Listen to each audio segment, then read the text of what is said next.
шукронаи ҳамин сарзамин кунед. Шукрона кунед ки чунин ватани азизу маҳбуб доред.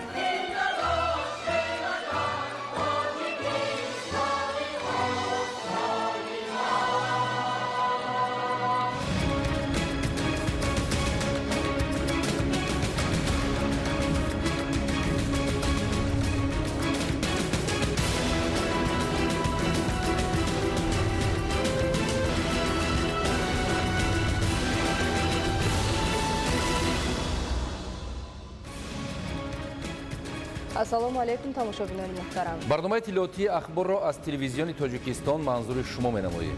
дар оғози барнома таваҷҷӯҳ намоед ба сархати гузоришҳо. роғун кохи нуру саодат, майдони ҷасорату созандагӣ ва мазраи умедҳо барои ояндаи дурахшони Тоҷикистон. бо ҳидоятҳои пешвои миллат Тоҷикистон ба пеш. рушди соҳаи тандурустӣ дар мамлакат. инфрасохтори зарурии соҳа дар шаҳри Кӯлоб мукаммал мегардад. ноҳияи Нуробод эҳтиёҷи беш аз 10 000 кӯдак ба муассисаҳои томактабӣ. ин ҳолат дар ноҳияи Бобоҷон Ғафуров чӣ гуна аст? мушкилот кай ҳал мешавад? хатлон мавсими кишт наздик мешавад, аммо соҳаи кишоварзиро беобӣ интизор аст. тоза кардани заҳбуру заҳкашҳо аз мадди назари масъулин дур мондааст. вагарна чӣ гуна метавон арзёбӣ кард заҳбуру заҳкашҳои тозанашударо? сада ҷашни рӯшноӣ ва омили муттаҳидии инсонҳо. шукӯҳу шаҳомати ҷашни сада дар Тоҷикистони соҳибистиқлол. ҷашни сада яке аз ҷашнҳои бостонии мардуми ориёи табор маҳсуб ёфта имрӯз дар тамоми мамлакат бо хусусиятҳои хоси худ онро таҷлил намуда истоданд. тадбирҳои сабзу хуррамгардонӣ дар ноҳияи Данғара. шарҳи ин ва дигар хабарҳо. 31 январ дар қасри миллат президенти ҷумҳурии Тоҷикистон пешвои миллат муҳтарам Эмомалӣ Раҳмон эътимодномаҳои сафирони навтаини як қатор кишварҳои хориҷро қабул намуданд. гузориш дар ин хусус. 31 январ дар қасри миллат президенти ҷумҳурии Тоҷикистон пешвои миллат муҳтарам Эмомалӣ Раҳмон эътимодномаҳои сафирони навтаини як қатор кишварҳои хориҷиро қабул намуданд.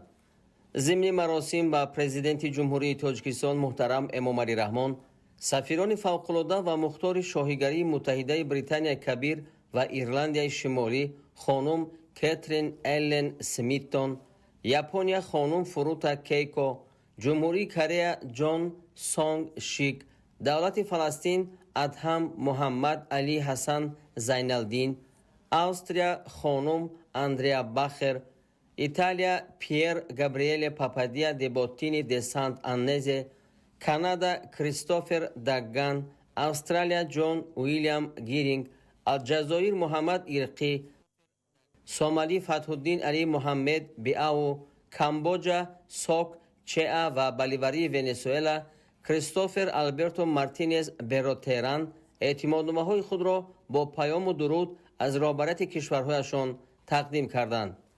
رهبر دولت محترم امامعلی رحمان ضمن سخنرانی سفیران نو را به مناسبت آغاز فعالیت دیپلماتیشان در این مسند مسئول در جمهوری تاجیکستان تبریک و تهنیت گفتند. اظهار اطمینان کرده شد که سفیران با اقدامات و تدبیرهای عملی خود به تحکیم رابطه‌های میان کشورهای خود و تاجیکستان مساعدت همه‌جانبه خواهند کرد. سیاست خارجی دولت ما از سالهای اول صاحب استقلالی به تحکیم و توسعه مناسبت‌های دوستی و همکاری سودمند با شریکان بین المللی نگرانده شده است. تاکید نمودند سرور دولت محترم امامعلی رحمان. گفته شد که تاجیکستان با دایره وسیع کشورهای جهان هم در صیغه دو جانبه و هم در چارچوب بسیار جانبه در عرصه‌های گوناگون مورد منفعت مشترک روابط فعال و سازنده راه اندازی نموده است. در ادامه سخنرانی پرزیدنت کشور محترم امامعلی رحمان اوید بر رشد و تحکیم رابطه‌های دوستی و همکاری گوناگون جنبه سودمند تاجیکستان با شاهیگری متحده بریتانیا کبیر و ایرلند شمالی، ژاپنیا، جمهوری کره، دولت فلسطین، استرالیا، ایتالیا، کانادا، استرالیا، الجزایر، سومالی، کامبوجا و ونزوئلای بالیواریانی اندیشه‌رانی نمودند. سرور دولت محترم امامعلی رحمان توجه سفیران نوتائین را با وضع امروزه جهان و ضرورت دریافت راه‌های حل مشکلات روزنامه جهانی از جمله مسائل وابسته به آب و اقلیم جلب نمودند. همکاری در چهارچوب سازمان‌های بین‌المللی، دستگیری تشبس‌های گلوبالی یکدیگر در عرصه بین‌المللی، تحکیم حسن تفاهم و رابطه‌های پرثمر بین دولتی از موضوعات دیگری صحبت بود. در خاتمه پرزیدنت کشور محترم امامعلی رحمان به دیپلمات‌ها کامیابی خواسته به سروران دولت‌های آنها سلام و پیام گرم ارسال نمودند. در آخر مراسم میان پیشوای ملت و سفیران نوتعیین صحبت آزاد و صمیمی دایر گردید. درباره اجلاسیه 21 مجلس ملی مجلس عالی جمهوری تاجیکستان دعوت ششم.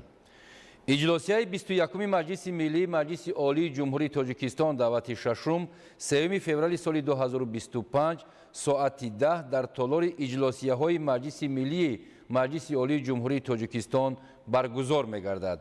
اعضای مجلس ملی مجلس عالی جمهوری تاجیکستان یکم دوم فوریه سال 2025 از ساعت 9 تا ساعت 17 و 3 فوریه سال 2025 از ساعت 8 تا ساعت 9:20 در شعبه تشکیلی دستگاه مجلس ملی مجلس عالی جمهوری تاجیکستان به قید گرفته می شوند. تلفن ها 221 98 35 و 223 19 48.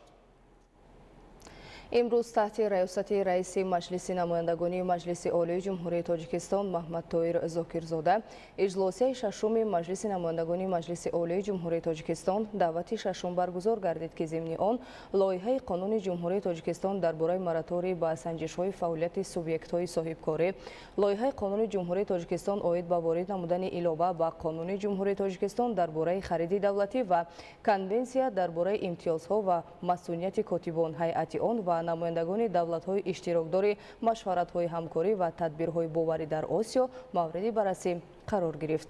مناسبت‌های وابسته به مراتوری اعلان شده در دایره قانون جمهوری تاجیکستان درباره مراتوری و سنجش‌های فعالیت سوبیکت‌های صاحبکاری تنظیم گردیده، آن اساس‌های حقوقی تطبیق مراتوری و سنجش‌های فعالیت سوبیکت‌های صاحبکاری را معین کرده، ترتیب تطبیق مراتوری را مقرر و حقوق و معافیت‌های قانونی شهروندان را حفظ می‌نماید. برنامه اخبار را ادامه می‌دهیم. امروزها کارگران و متخصصان و مهندسان نیروگاه برق آبی راغون در همه قطعه‌های ساختمانی این انشاءات عظیم هیدروانرژتیکی فعالیت ثمره بخش دارند. عزم و اراده قوی و مشکل ناپسندی بنیادگران راغون است که نابسته از چگونگی وضع هوا کارهای نقشه‌ای به صفت بلند و جوابگوی طلبات ساختمانی عملی کرده می‌شوند. راغون کاخ نور و سعادت، میدان جسارت و سازندگی و مزرعه امیدها برای آینده درخشان تاجیکستان است. یوسف غنیزاده از جریان کارهای ساختمانی در نیروگاه برق آبی راغون که به طور شبانه روزی جریان دارد گزارش تهیه نموده است که حالا منظور شما می‌نماییم. ما امروز افتخار میکنیم که راغون بنیاد میکنیم با هدایت‌های پیشوای ملت تاجیکستان به پیش. این شعار تحریک دهنده بنیادگران نیروگاه برقی آبی راغون است که جیانگل محمود و از جمله آنهاست. او نوبسته از زن مادر بودند، پهلوی جوانمردان وطن دوست همروزه طبق رژه معین با تکنیک پراقتدار در کارهای تخت و هموارکنی یادروی سربند نیروگاه برقی آبی راغون سهم میگذارد. این بازگوی جسارت و متین ارادگی زن بانوی تاجیک است که در درازهای تاریخ بارها چون آینه رونما پیش نظرها جلوگر شده است. من محمود و جیانگل از ناحیه فرخار می باشم، مادر 7 فرزند می باشم. من در این انشاءات بزرگ، در این انشاءات عصر مدت 7 سال می شود که کار و فعالیت دارم. من امروز در این انشاءات بزرگ عصر برابر مردان بنانگ و ناپاس تاجیکستان من هم سهمگزار هستم. این ندارگی خود را به پیشوای ملت پرزیدنت جمهوری تاجیکستان امامعلی رحمان میرسانم که امروز در این نیروگاه برقی شرایط مهیا کرده، ما همه از اینجا کار و فعالیت کرده زندگی خود را پیش میبریم. محبت زن مادر تاجیک به وطن و امید به آینده پرجلوی آن است که در برابر رسالت تربیتگری همچنین مردانوار در این کارزار ننگ و ناموس در وظیفه‌های پرمسئول فعالیت نموده در بنیاد راغون سهم می‌گذارند. дар ин иншоати азими гидроэнергетикӣ имрӯзҳо наздик ба 18 000 нафар коргарон ва кормандони муҳандисиву техникӣ дар ду басти корӣ шабонарӯзӣ фаъолият доранд. ҳоло мо дар сарбанди нергоҳи барқии оби роғун қарор дорем, ки дар инҷа хомондани маводҳои шағалзамин рафта истодааст. Корҳо бо як ҷӯшу хуруш рафта истодааст. тариқи ду басти тариқи шабонарӯзӣ рафта истодааст дар инҷо. ҳоли мо ки дар қисмати поёнии сарбанди нергоҳ қарор дорем, дар инҷа хомондани маводҳои шағалзамин, ки ин маводҳо аз анбори захиравии кони 15 оварда мешавад бо тариқи мошинҳои боркаш. тибқи нақша дар як шабонарӯз бояд ки 50 000 метри кубӣ мавод хомонида шавад. аллакай мо ин иқдомот гирифтем, дар як шабонарӯз аллакай мо 50 000 метри кубӣ мавод хомонида шудастем. ҳам дар қисмати поёнии сарбанд, ҳам дар қисмати болотули 13 сол аст ки ба ҳайси муҳандис кору фаъолият мекунам. барои мо як ифтихори бузург аст. мо кӯшиш мекунем ки пеш аз ҳама ба сифати сохтмон аҳамият диҳем, ки дар инҷа корҳои сохтмонӣ ки рафта истодааст, ҳама ин корҳои сохтмонӣ тибқи стандартҳои байнулмилалӣ ба роҳ монда шудааст. мо кормандони гурӯҳи намояндаи фармоишгар ҳаррӯза аз рафти корҳо шинос мешавем ва ба сифати иҷрои корҳои сохтмонӣ баҳогузорӣ менамоем. ҳадафи бунёдгарони роғун хидмати софдилона ба халқу ватан, иҷрои саривақтӣ ва босифати корҳои сохтмонӣ дар нерӯгоҳ мебошад.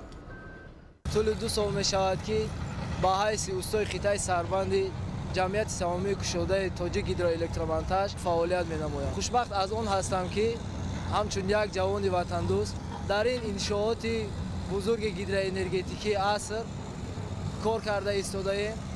айни замон мо дар ядрои хитаи сарбанд қарор дорем. корҳо дар ин қитъаи сарбанд мувофиқи нақша ва аз рӯи стандартҳои байналмилалие ки муқаррар гардидааст рафта истодааст. кормандони мо бо маоши хуб, хӯроки севақта ва либоси гарм таъмин мебошанд. ва ҳамаи кормандон бо як ҳисси баланди ватандӯстию рӯҳияи баланди ватандорӣ корро пеш мебаранд ва хурсанд аз он ҳастанд ки дар ин иншооти бузурги аср саҳми босазои худро мегузоранд. ҳар як сафари корие ки ҷаноби олӣ ба нерӯгоҳи барқи оби роғун ташриф меоранд, рӯҳияи моро боз ҳам баландтар мегардонад ва ин моро водор месозад ки вазифаҳое ки дар назди мо гузошта шудааст сарбаландона иҷро намоем. мо дар сарбанди нергоҳи барқи оби роғун қарор дорем. минтақаи кори мо ҳамин ҷо маҳсуб меёбад. ба таври шабонарӯзӣ паҳлӯи ҳам истода роғунро бунёд мекунем. ин ҷо арсагоҳи нангу номус аст. ифтихор мекунем ки дар нергоҳи барқи оби роғун кор ва фаъолият мекунем.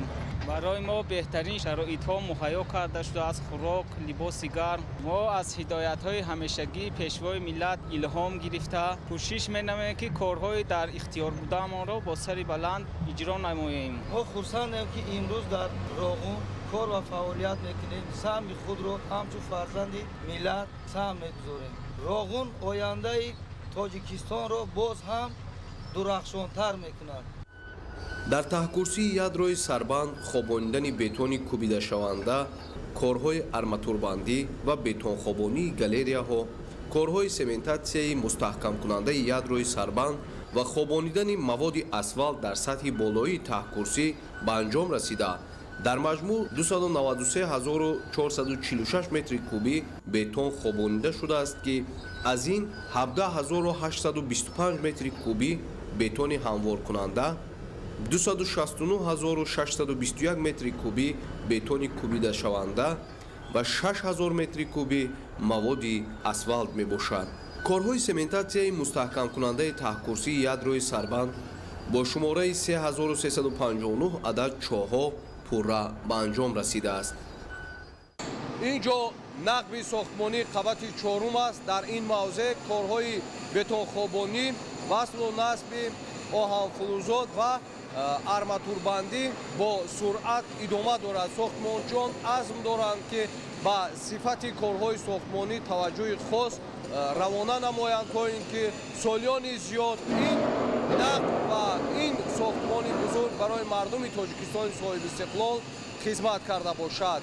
бо азму иродаи қавии фарзандони миллат барои бунёди нерӯгоҳи барқиёбии Роғун саҳм мегузоранд дар ин кохи саодат ки ояндаи дурахшони тоҷикистони соҳибистиқлол, тоҷикистони муқаддас аз он вобастагии амиқ дорад, паҳлӯи ҳам истода Роғунро бо эҳсоси гарми ватандӯстӣ ба таври шабонарӯзӣ ва бо як эҳсоси мушкилнописандӣ бунёд менамоянд. нақби сохтмонии қабати чорум. ба иншооти лоти 3 нақбҳои сохтмонии қабати чорум бо нақбҳои дастрасӣ, ҳавокаш ва нақлиётӣ, нақбҳои обпартои ВТВУ-1 ва ВТВУ-2 дар сатҳи болоии обанбор мансуб мебошад. дар иншооти марбут ба лоти 3 аз ҷумла нақбҳои сохтмонии қабати чорум ва нақбҳои дастрасӣ, корҳои сохтмону васлгарӣ аз ҷониби муҳандисону мутахассисони ҷамъияти саҳомии кушодаи Тоҷикгидроэлектромонтаж идома дорад. дар қисмати баромадгоҳи нақби сохтмонии СТ4 корҳои таркишӣ ва хокбардорӣ, мустаҳкамкории канори кӯҳ ва пошидани паҳлӯҳои бетонӣ, гузоштани анкерҳои АЖГ низ ҷараён дорад. дар нақбҳои нақлиётии Т23 корҳои нақбканӣ ва хобониндани бетони конструктивӣ иҷро шуда истодааст. дар нақбҳои нақлиётии Т39 ва Т39А корҳои нақбканӣ ва мустаҳкамкорӣ анҷом дода мешаванд. ба дили гарм бачаҳо кор кардистиён. ҳама хирсан аз онанд ки мо Роғуна обод мекунем, насиб боша ба истиқлолияти энергетикӣ мерасем ва ба бачаҳое вохӯрем ки ай кори кардагишон ифтихор мекунанд. мегӯянд ки мақсади мо ҳеҷ явната мо кор мекунем, барои чӣ ки ватани моай бояд кор кунем. ватани моро худмон обод накунем, ки обод мекунем. бегона намеояд барои мо обод кунад. шароити кори хубай навда чизе вақте ки мастеро роҳбари қидао фармон мешавад ки чӣ дар кора ҳама маҳсулот дар вақти даркорӣ дар ҷои зарурӣ меоя мерасад. фақат ай мо ҳамин кор кардана ки кор кардесем. ҳамин 17,000-18,000 коргаре ҳастай. вазъияти корӣ маълум аст. ҳама ба хотири ватан овод чидан, ҳама содиқона, софдилона ба дили гарм кор кардесем. корҳои тавчирӣ дар ҳамаи қабатҳои корӣ дар минтақаҳои корӣ бо талаботҳои байналмилалӣ ба анҷом дода мешавад. вазифаи асосии кории мо дар он аст ки ҳамаи корҳои кафшириро бо сифати баланд қабул намоем ва онро ки дар оянда солҳои дароз ин сохтмон ин нақд кор кунанд. ташрифи ҷаноби олӣ ба мо як илҳоми тоза мебахшад. мо саъю кӯшиш дорем ки ҳамаи он ваъдаҳое ки ба он кас доданд кормандон бо сари баланд иҷро намоем. ман Юсуфи Азизҷон Сисода, хатмкунандаи донишгоҳи техникии Тоҷикистон ба номи академик Муҳаммад Осимин ба нерӯгоҳи барқи обии Роғун рохат гирифтам аз тарафи донишгоҳ ва муддати 1 сол шуд дар ин ҷо кор ва фаъолият карда истодам дар шӯъбаи назорати сифат. мо муҳандисони шӯъбаи назорати сифат вазифа дорем ки тамоми корҳои сохтмонӣ мувофиқи стандарт, мувофиқи сифат иҷро шавад то муддати тӯлонӣ, муддати солҳои зиёд нерӯгоҳи барқи обии Роғун бо сифати баланд фаъолият кунад. дар ин ҷо ба мо шароитҳои хело ҳам хуб мо фароҳам овардаанд. мо миннатдории худро ба ҷаноби олӣ ба пешвои миллат мерасонем ки ба мо кадрҳои ҷавон чунин шароитҳоро фароҳам оварданд то дар ватани худ фаъолият намуда саҳми худро гузорем. бунёди ин иншооти муҳими гидроэнергетикӣ, нерӯгоҳи барқии обии Роғун дар заминаи сиёсати ояндабинонаи президенти ҷумҳурии Тоҷикистон пешвои миллат муҳтарам Эмомалӣ Раҳмон роҳандозӣ гардида, марҳила ба марҳила бо иродаи устувору рӯҳи шикастнопазири фарзандони ватандӯсти миллат амалӣ карда мешавад. арӯза корҳои сохтмонӣ дар минтақаи ядрои Сарбанд бо суръати баланд идома дорад.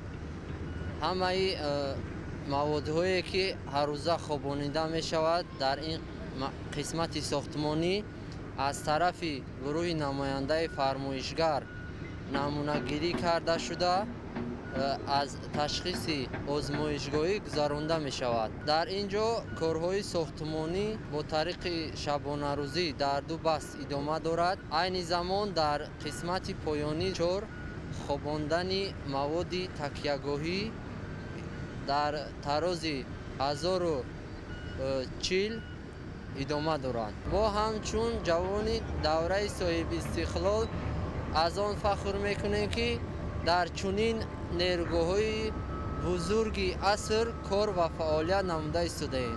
Заррае ҳам бошад саҳми худро дар ободии ватани азизамон мегузорем.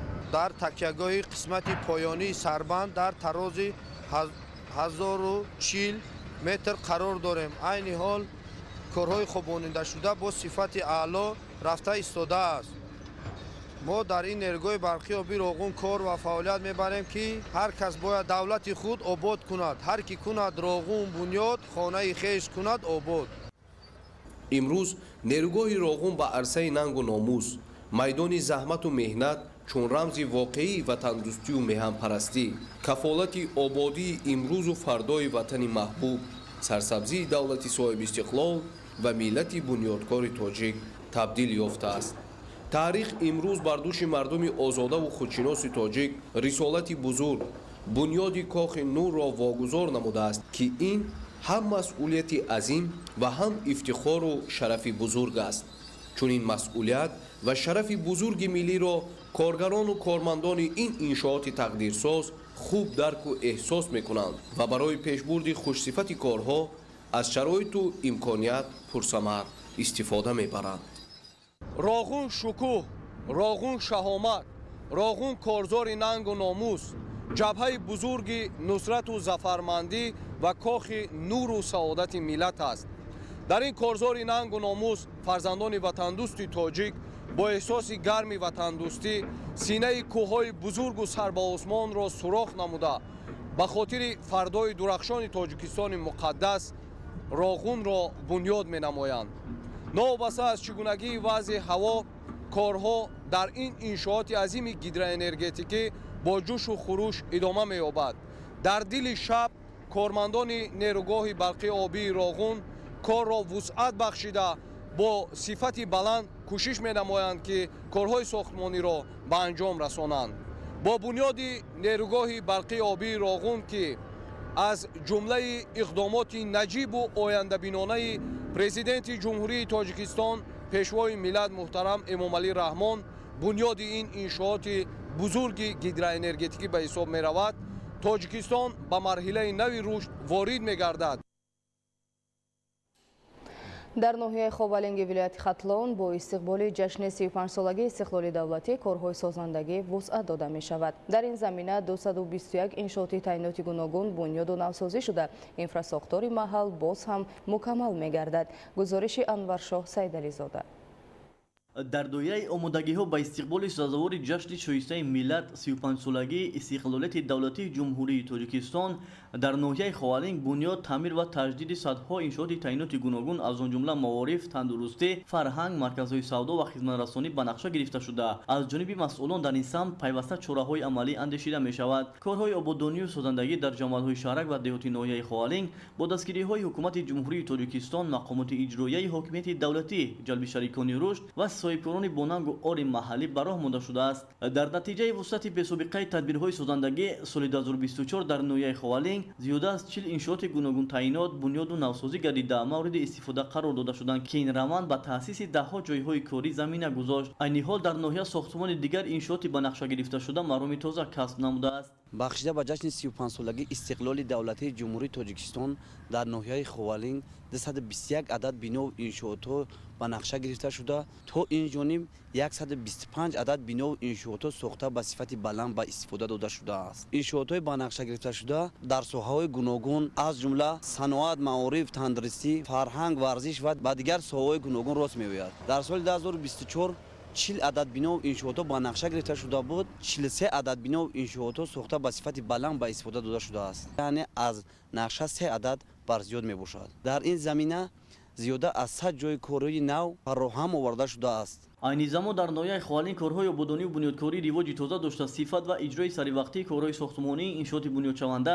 зери таваҷҷӯҳи пайвастагии масъулон қарор дорад. соли 2024 мавриди баҳрабардорӣ қарор гирифтани иншооти дорои таъиноти гуногун дар ноҳияи хоалин барои беҳтар гардидани вазъи иҷтимоӣ ва некӯҳавории сокинон, бунёди ҷойҳои нави корӣ ва дар маҷмӯъ ба зебогию ободонӣ ва пешрафти як гӯшаи ин сарзамини соҳиби истиқлол заминаи боэътимод фароҳам овард. воқеан ҳам натиҷаи чунин азму ниятҳои созанда аст ки имрӯз шаҳру ноҳияҳои қаламрави мамлакат то дурдасттарин деҳот рӯ ба пешравӣ ниҳодааст. ноҳияи хоалинги вилояти хатлон низ аз шарофату баракати истиқлол баҳравар буда, рушду нумӯи ин ноҳияи баландкӯҳ низ марҳила ба марҳила таъмин гардида истодааст. сокинони сарбаланди ноҳия бо пуштибонӣ аз сиёсати имрӯзаи давлат ва ҳукумати ҷумҳурии тоҷикистон пайваста саҳми арзандаи худро дар ободонию пешрафт ва таъмини барномаҳои давлатӣ гузошта давоми солҳои соҳиби истиқлолӣ ба дастовардҳои зиёди меҳнатӣ ноил гардиданд. анваршоҳ сайдализода, сайҳумиди шариф, ноҳияи хоалин, ахбор. дар паёми президенти ҷумҳурии тоҷикистон пешвои миллат муҳтарам эмомалӣ раҳмон ба маҷлиси олӣ дар бораи самтҳои асосии сиёсати дохилӣ ва хориҷии кишвар бо мақсади рушди соҳаи маориф ва баландбардоштани сифати таҳсилот дар мамлакат сарвари давлат ба масъулини дахлдор дастуру супоришҳои мушаххас доданд. дар шаҳри истарошан ба хотири амалӣ намудани нишондодҳои паём бунёди 25 иншооти соҳаи маориф бо 13869 ҷойи нишаст ба нақша гирифта шуда корҳои сохтмонӣ оғоз гардидаанд. гузориши Мазбут Бобозода дар ин хусус. соҳаи маориф ҷузъи ҷудонопазир ва яке аз соҳаҳои калидии кишвар ба шумор рафта, ҳукумати ҷумҳурии тоҷикистон ва роҳбарияти олии мамлакат ҷиҳати беҳтар гардидани соҳаи маориф, баландбардоштани нақши омӯзгор дар ҷомеа ва беҳтарсозии савияи дониши муҳассилин таваҷҷӯҳи хоса зоҳир менамоянд. бо ин мақсад бо дастгирии ҳукумати ҷумҳурии тоҷикистон, мақомотҳои иҷроии ҳокимияти давлатии вилояти Суд ва шаҳри Истарошан, инчунин сокинони маҳаллию соҳибкорони ватандӯст алҳол дар деҳоти Ругун, Якатол, Суфиориф, Чорбоғ, Тут ва маҳаллаи имоми аъзами шаҳри Истарошан сохтмони якчанд бинои нави таълимӣ ва бунёди синфхонаҳои иловагӣ вусъати тоза касб намудааст. дар деҳаи Ругун бо ташаббуси сокинони маорифпарвару дастгирии соҳибкорон тариқи ҳашари дастаҷамъӣ бинои нави муассисаи таълимӣ бунёд гашта истодааст ки он аз таххона ва 3 ошона иборат буда барои 1500 нафар хонанда дар 2 баст пешбинӣ гардидааст. тибқи иттилоъ барои сохтмони бинои мазкур беш аз 5 миллион сомонӣ маблағ харҷ карда шуда баъди ба истифода додани он муҳассилин ба шароити наву замонавӣ мутобиқ гардида таҳсили минбаъдаи хишро дар ин бинои зебо идома медиҳанд. сохтмони дигари соҳаи маорифи бунёди боғчакӯдагистони нав дар деҳаи Якатол маҳсуб меёбад. он аз ҷониби соҳибкори ватандӯст Мақсуда Шарифова бунёд гардида имрӯз корҳои охирини зарурӣ анҷом ёфта истодааст. гуфта шуд ки бинои нави боғчакӯдагистон аз 2 ошона иборат буда барои 120 нафар тарбиятгирандагон пешбинӣ гардидааст. боиси зикри хос аст ки таваҷҷӯҳи пешвои миллат муҳтарам Эмомалӣ Раҳмон ба рушди соҳаи маориф назаррас буда солҳои охир ҷиҳати таълиму тадрис ва шароити илмомӯзии хонандагон имкониятҳои ҷадид роҳандозӣ мегарданд. ин масъулиятро сокинони меҳанпараст ва соҳибкорони ватандӯси деҳаи Суфиорифи шаҳри Истарошан ба хубӣ дарк намуда бинои иловагии 2 ошонаро дар назди муассисаи таҳсилот миёнаи умумии рақами 62 ба роҳ мондаанд. бинои иловагӣ аз 10 синфхона иборат буда баъди ба истифода додан беш аз 600 нафар хонандаро дар 2 баст ба таълим фаро мегирад. аҳолии саховатпеша, аъзои ассотсиатсияи падару модарон ва соҳибкорони созандаи деҳаи Чорбоғи шаҳри Истарошан низ ҷиҳати дар шароити наву муосири илму маориф таҳсил намудани фарзандони хеш дар маркази деҳа сохтмони бинои 2 ошонаи муассисаи таълимиро роҳандозӣ намуданд. чуноне иттилоъ дода шуд, сохтмони мазкур тариқи ҳашари оммавӣ бунёд гардида он аз 44 синфхона иборат мебошад ки метавонад 2400 нафар муҳассилинро дар 2 баст ба таълиму тарбия фаро гирад. ҳамзамон дар деҳаи Тутки шаҳри Истарошан бо маблағгузории мақомоти иҷроии ҳокимияти давлатии вилояти Суд сохтмони бинои 2 ошонаи таълимӣ ҷараёни тоза дорад. бинои мазкур аз 16 синфхона иборат мебошад ва баъди анҷоми корҳои сохтмону пардоз 960 нафар хонандаро дар 2 баст ба таълим фаро мегирад. маблағи лоиҳавии сохтмони муассисаи таълимӣ 7 миллиону 60 ҳазор сомониро дар бар мегирад. گفته شد که در روند کارهای ساختمانی مؤسسه مذکور به سیستم یگانه متمرکز آموزشی گرمیدهی پیوست کرده من بعد طالب علمان در شرایط خوب معاصر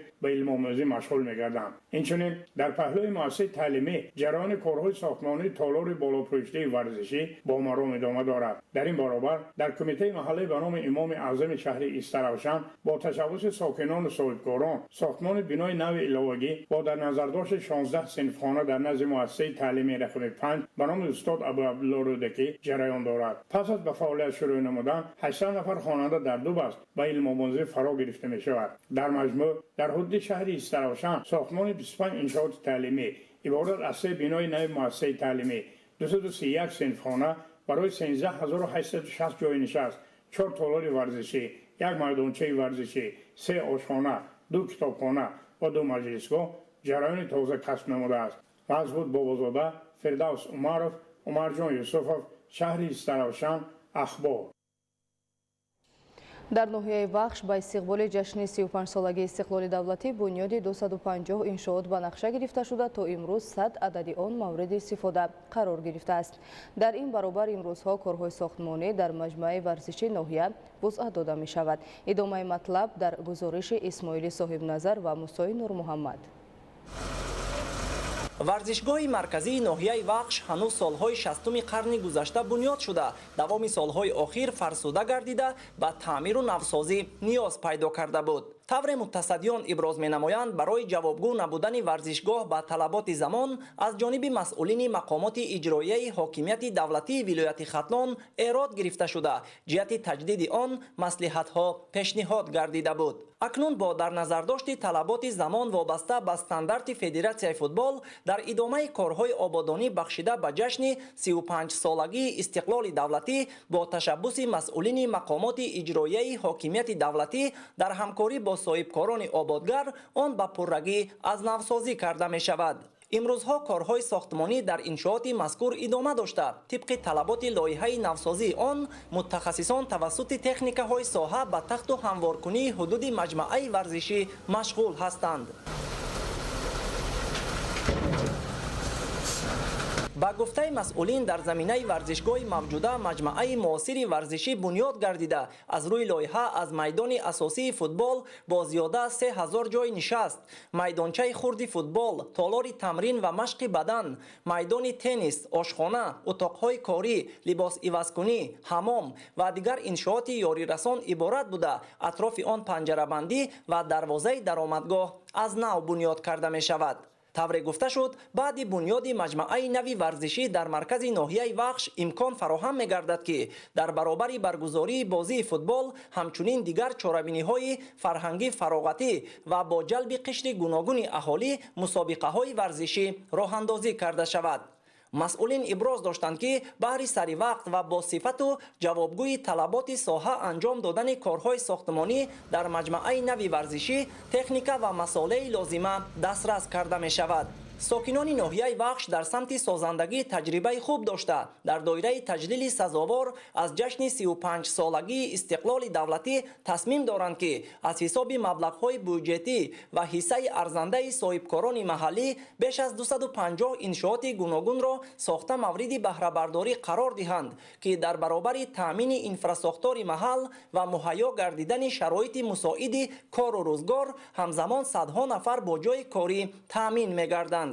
در برابر وسعت کارهای ساختمانی در انشاءات بنیاد شونده جشنی همزمان بهر تقویت اینفراساختار محل اقدام‌های زیاد آبادانی در سمت تعمیر و از نوسازی راه و پل‌های ماشینگرد نیز در همه جماعت شهرک و دهات ناحیه با مرام ادامه داشته. در این کار سهم اهل جماعتچگی مهم ارزیابی می‌گردد. طور ساکنان ابراز می‌نمایند محض پایداری استقلال دولتی و صلح و آسایشتگی باعث رشد و پیشرفت تمام سمت و ساحه‌های خواجگی خلق مملکت بخصوص ساکنان ناحیه وخش گردیده است و آنها توسط مهنت نتیجه بخش و انجام اقدام‌های سازنده به زندگی شایسته نائل گردیده ایستادند. طور گفته شد در ادامه همین گونه اقدام‌های سازنده باغ فرهنگی فراغتی ناحیه نیز که در شفت مجمع ورزشی قرار دارد با پررگی از نوسازی گردیده با طلبات امروزه جوابگو گردانیده می شود. در باغ مرکزی علاکه یک قسم کارهای تعمیری به انجام رسانیده شده، یک چند ارغنچک و دیگر لوازمات دلخوشی وارد و نصب گردیده است که از آن ساکنان استفاده می نمایند. از روی نقشه هر دو انشاءات نوسازی شونده مجمع ورزشی و باغ فرهنگی فراغتی ناحیه وخش باید دوام سال جاری مورد استفاده ساکنان قرار داده شود. اسماعیل صاحب نظریان، موسی نور محمد، ناحیه وخش، اخبار. فراهمسازی شرایط معاصر خدمترسانی در زمینه عملی نمایی نقشه و برنامه‌های دولتی در شهر و ناحیه‌های مملکت متاسفانه نه در همه حالت و نه در همه شهر و ناحیه‌ها. شهر حصار واقع نزد قلعه حصار نه چندان دورتر از این موضع تاریخی و تماشاباب سالیانی زیاد است که بینای ساختمانش ناتمام به ویران‌زار تبدیل یافته است. به این موضع تشریف سیاحان داخلی و خارجی سال از سال زیاد می‌گردد، اما از بی‌مسئولیتی مسئولان مقامات اجرایی حاکمیت دولتی شهر حصار برای برقرار نمودن این بنا و مورد استفاده قرار دادن آن تا حال تدبیری راه اندازی کردن نشده است.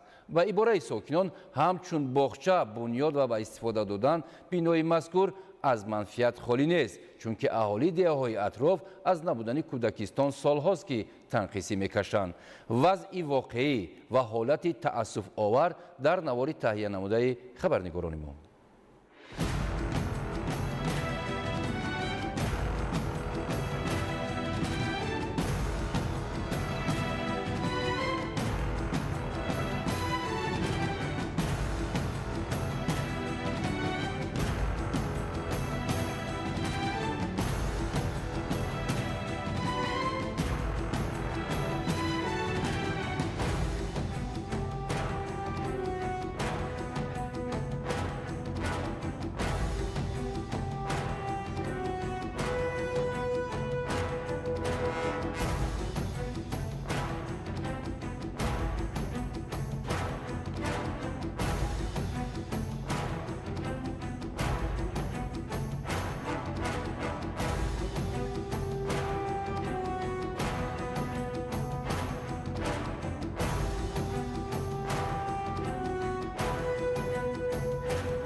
در جماعت دهاتی یووه ناحیه باباجان غفوروف همگی 3 کودکستان فعالیت دارد و شماره معین کودکان از سبب نورسایی باغچه ها فراگیر تربیه نمی شوند، خصوصا در محله مرغزورک.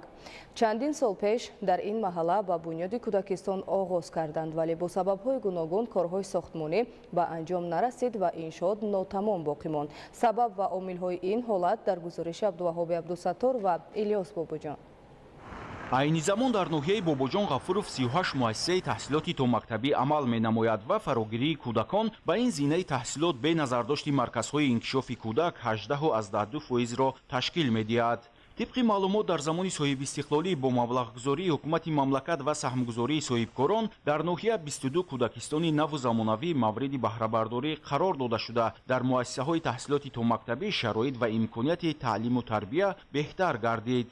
аммо то ба ҳол норасоии кӯдакистонҳо мушкилоти асосии соҳаи маорифи ноҳия боқӣ мондааст. ҳоло дар деҳоти исмоил барқарорсозии бинои муассисаи таҳсилоти томактабӣ ва дар деҳоти овучиқалача дар заминаи иншооти нотамом бунёди кӯдакистон идома дорад.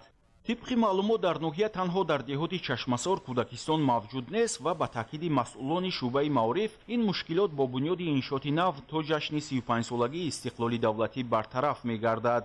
дар ҷамоати деҳоти ёва бошад бо сабаби норасоии кӯдакистонҳо на ҳамаи кӯдакон ба таҳсилоти томактабӣ фаро гирифта мешаванд, хусусан дар маҳаллаи марғзорак. ин ҳам дар ҳолест ки дар ин маҳалла солҳои пеш ба бунёди як бинои дуошёнаи кӯдакистон иқдом гирифта шуд ва он ҳам ба итмом нарасид. шоҳидони ҳол мегӯянд тақрибан охири солҳои 80-уми асри гузашта аз ҷониби собиқ калхози 40-солагии октябр ки имрӯз бо номи Ассотсиатсияи илмию истеҳсолӣ ба номи Раҳмон Набиев фаъолият дорад, бо мақсади фарогирии кӯдакони аҳолӣ ба таҳсилоти томактабӣ бунёди иншоот оғоз гардида буд. вале баъдан бо сабабҳои гуногун иншоот хусусӣ шуда то ин замон тасмими соҳибмулкон барои идома бахшидани корҳои сохтумонӣ норӯшан аст. иншоот ба кӣ ё ба кадом ширкат тааллуқ дорад барои мо низ номаълум боқӣ монд. вале саволи матраҳ ин аст ки барои чӣ соҳибмулкон баъди хусусӣ кардан бунёди иншоотро идома надоданд. ин ҳам дар ҳолест ки корҳои сохтумонӣ тақрибан 50% иҷро шудааст ва метавон бо харҷи муайяни маблағ кӯдакистонро мавриди баҳрабардорӣ қарор дод.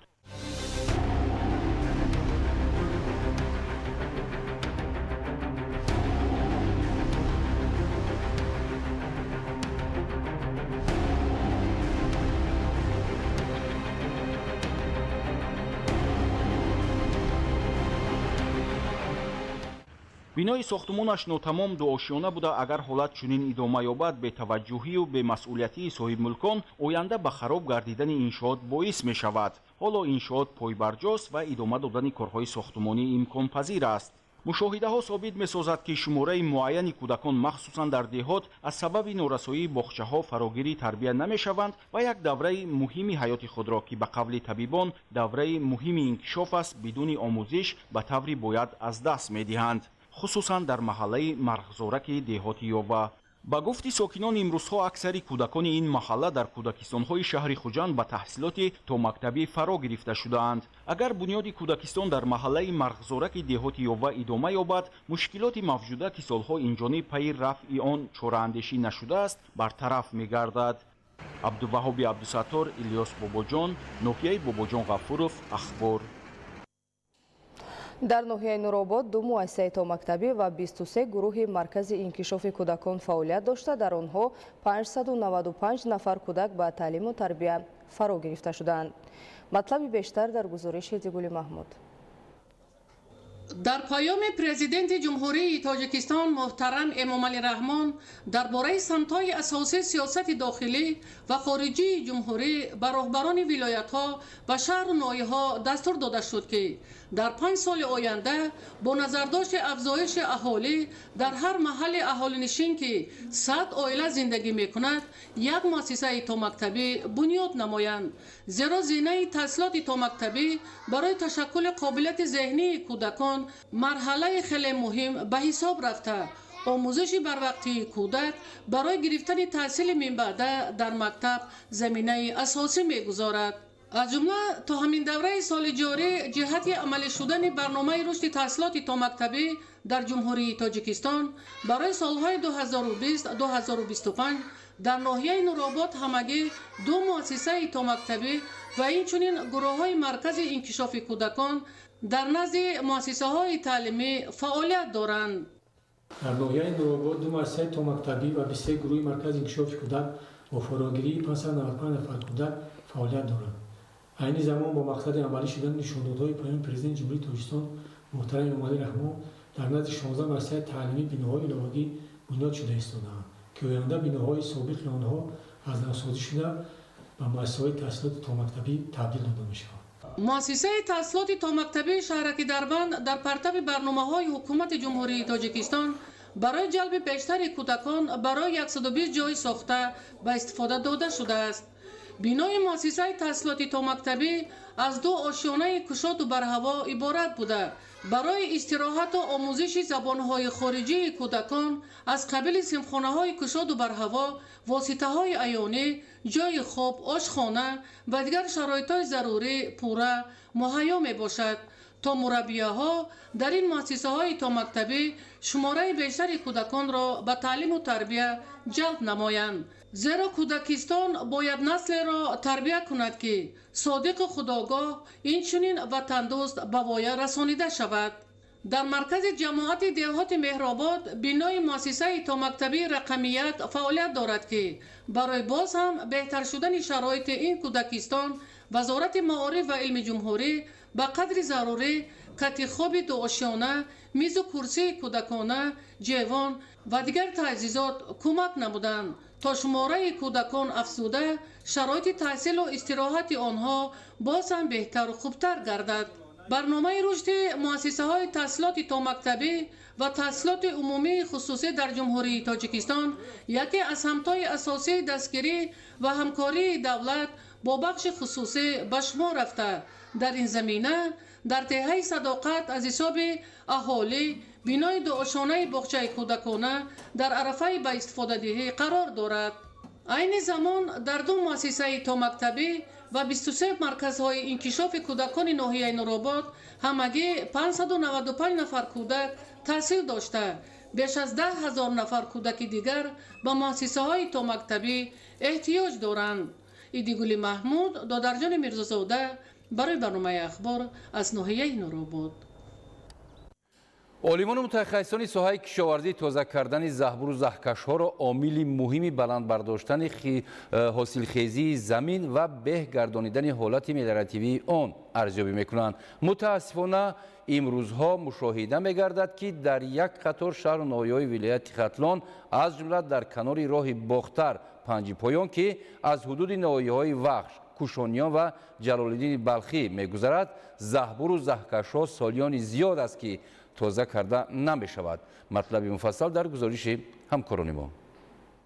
таъмини амнияти озуқаворӣ аз ҳадафҳои стратегии ҳукумати ҷумҳурии Тоҷикистон ба ҳисоб рафта, ҷиҳати иҷрои пурраи он кишоварзонро зарур аст ки ҳар қитъа замини корамро пурмаҳсул истифода баранд. баҳри ноил шудан ба ин ҳадаф таъмини пурраи оби полезӣ ва тухмиҳои хушсифати санҷидашуда аҳамияти муҳим дорад. дар вилояти Хатлон кишоварзон талош бар он доранд ки майдонҳои ба киш нигаронидашударо саривақт аз шудгори хушсифат бароварда баҳри заминагузорӣ ба мавсими нави кишт омода созанд. дар ин баробар муҳимтарин омиле ки барои фаровонҳосилӣ имкон медиҳад ин тоза кардани заҳбуру заҳкашҳо ва беҳтар гардонидани ҳолати мелиоративии замин мебошад. мавриди зикр аст ки ҳамасола идораи давлатии беҳдошти замин ва обёрӣ дар шаҳру ноҳияҳои вилояти Хатлон вобаста ба имконот заҳбуру заҳкашҳои обрасонро тоза карда баҳри таъмини хоҷагидорон бо об омодагӣ мегиранд. аммо дар баъзе шаҳру ноҳияҳо аксари заҳбуру заҳкашҳо солиёни зиёд аст ки пур аз алафу лӯёба гашта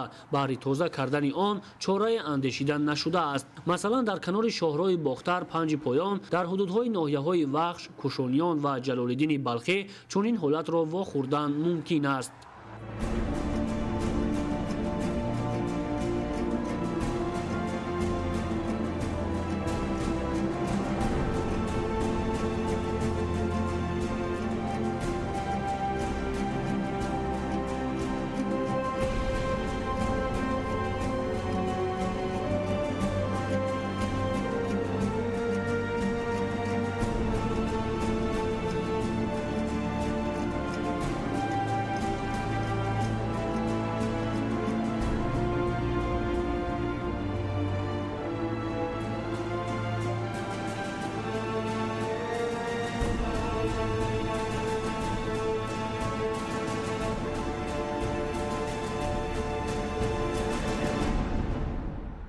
тадбирҳои ободониву кабудизоркунӣ дар шаҳру ноҳияҳои вилояти Хатлон бештар ба назар мерасад.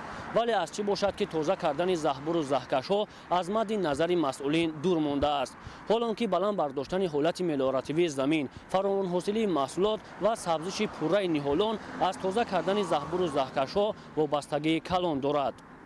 агар ин ҳолат аз як ҷиҳат ба беҳдошти замин таъсири манфӣ расонад, аз нигоҳи дигар ба кам гардидани ҳаҷми истеҳсоли маҳсулот ва боиси хушк шудани ниҳолони дар канори роҳ шинонида шуда мегардад. Дар вилояти Хатлон дар маҷмӯъ 9975 километр шабакаҳои обрасон мавҷуд буда, аз он 2346 километр байни хоҷагӣ ва 7625 километр дохили хоҷагӣ мебошад. Заҳбуру заҳкаш бошад масофаи 6975 километрро ташкил дода, аз ин 1547 километр байни хоҷагӣ ва 5428 километри дигар дохили хоҷагӣ мебошад. Раёсати беҳдошти замин ва обёрӣ дар вилоят тибқи нақшаи тирамоҳи зимистони солҳои 2024-2025 428 километр тоза кардани заҳбуру заҳкашҳоро ба нақша гирифта, то имрӯз 331,9 километри онро тоза намуданд, ки 79%-ро ташкил медиҳад. Бештари заҳбуру заҳкашҳо, ки дар дохили хоҷагиҳо мавҷуданд, баҳри тоза кардани он хоҷагидорон дар ҳамбастагӣ бо ассотсиатсияи истифодабарандагони об бояд саҳми бештар дошта бошанд, вале мушкилоти тоза нагардидани чунин заҳбуру заҳкашҳо дар аксар шаҳру ноҳияҳои вилоят солҳост боқист. шарҳи мавзӯи дигар. Сада яке аз қадимтарин ҷашнҳои миллии тоҷикон мебошад. Ин суннати деринаи ниёгони мо дар замони соҳиби истиқлолӣ бо ташаббуси президенти ҷумҳурии Тоҷикистон пешвои миллат муҳтарам Эмомалӣ Раҳмон эҳё гардид. Боиси ифтихор аст, ки 6 декабри соли 2023 ҷашни Сада ба феҳристи мероси ғайримоддии башарият ворид гардид. Бо мақсади иҷрои анъанаҳои ин ҷашни қадима дар шаҳру ноҳияҳои мамлакат намоишфурӯши маҳсулоти кишоварзӣ ва барномаҳои гуногун роҳандозӣ карда шуд. Хабарнигорони мо аз ҷараёни тантанаҳои ҷашнӣ гузориш медиҳанд. ҷашни Сада мерос аз ниёгони мост. таҳти чунин унвон бахшида ба ҷашни Сада дар Китобхонаи Миллии Тоҷикистон мизи мудаввар баргузор гардид. Зикр гардид, ки ҷашни бостонии Сада аз кӯҳантарин оинҳои мост. Сада пирӯзӣ рӯшноӣ бар зулмот, гармӣ бар сармо ва некӣ бар бадист. طبق سالشماری خورشیدی این جشن بوستانی همساله دهم ماه بهمن مطابق با 30 ینوری سالشماری میلادی تجلیل می‌گردد.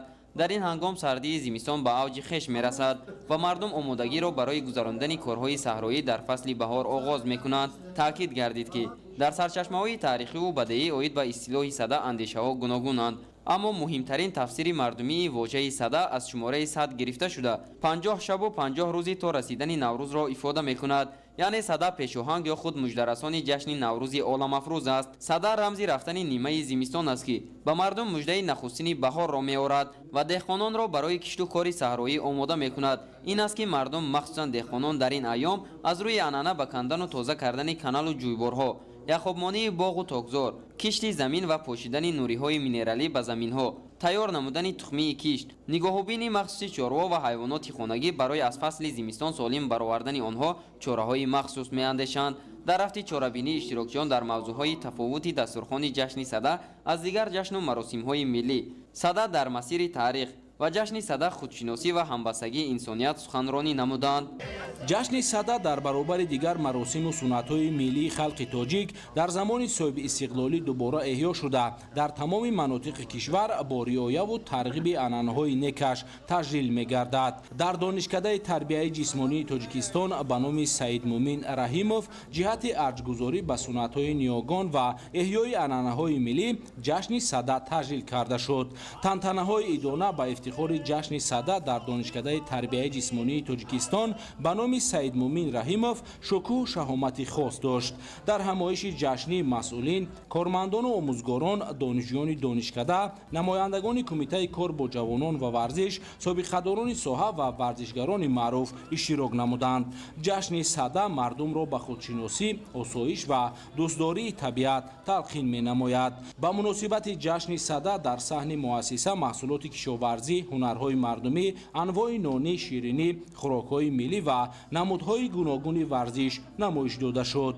در همین روز با 300 نفر آموزگاران و دانشجویان دانشکده مجموعه سر و لباس یگانه ورزشی از جانب کمیته ملی المپی تاجیکستان تقدیم گردید. ذکر شد که سال 2023 ضمن برگزاری اجلاسیه 18 کمیته بین حکومتی آید به حفظ میراث فرهنگی غیرمادی یونسکو در اساس پیشنهاد مشترک جمهوری تاجیکستان тоҷикистон ва ҷумҳурии исломии эрон ҷашни сада ба феҳристи мероси ғайримоддии башарият ворид карда шуд. бо талошу корнамоиҳои шабонарӯзии президенти ҷумҳурии тоҷикистон пешвои миллат муҳтарам эмомалӣ раҳмон имкониятҳои мусоид барои эҳё таҷлил ва муаррифии шоистаи ҷашнҳои миллӣ фароҳам омад. таҷлили ҷашни сада ба ҳукми анъана даромадааст. сокинони тоҷикистон хоса кишоварзон ҳар сол ҷашни садаро дар рӯҳияи баланди арҷгузорӣ ба мероси маънавии халқ таҷлил намуда бо шукргузорӣ аз дастовардҳои даврони соҳибистиқлолии кишвар маҳсулидастони худро пешкаши иштирокчиёни чорабиниҳои ҷашнӣ мегардонанд. суннату оинҳои нек ва ҷашнҳои миллии тоҷикон дар тӯли таърих барои тарғиби ахлоқу маънавиёти созанда хизмат кардаанд. ҷашни сада чун рамзи офариниши ҳаёт ва оғози тозаи зиндагӣ аз давраҳои дур то ба имрӯз расидааст. иди сада рӯзи арҷгузорӣ ва иззату эҳтиром ниҳодан ба нуру гармӣ роҳ овардан ба равшанӣ рамзи меҳру муҳаббат ва дӯстию рафоқат мебошад ки аз ҷониби мардуми шарафманди тоҷик ҳамасола бо риояи тамоми суннату анъанаҳои хос таҷлил мегардад. таҷлили ҷашнҳои миллӣ аз ҷумла сада имконият фароҳам меорад ки боз ҳам ҳуввияти миллӣ қавитар гардад ва насли имрӯза аз урфу одат ва анъанаҳои ниёгони шарафманди худ бархурдор шаванд. дар идома нафарони фаъолу собиқадорони соҳа бо медал, ифтихорнома ва тӯҳфаҳои хотиравӣ қадрдонӣ шуданд. дар охири чорабинӣ аз ҷониби ҳунармандон барномаи фарҳангӣ фароғатӣ пешниҳодӣ ҳозирин гардонида шуд.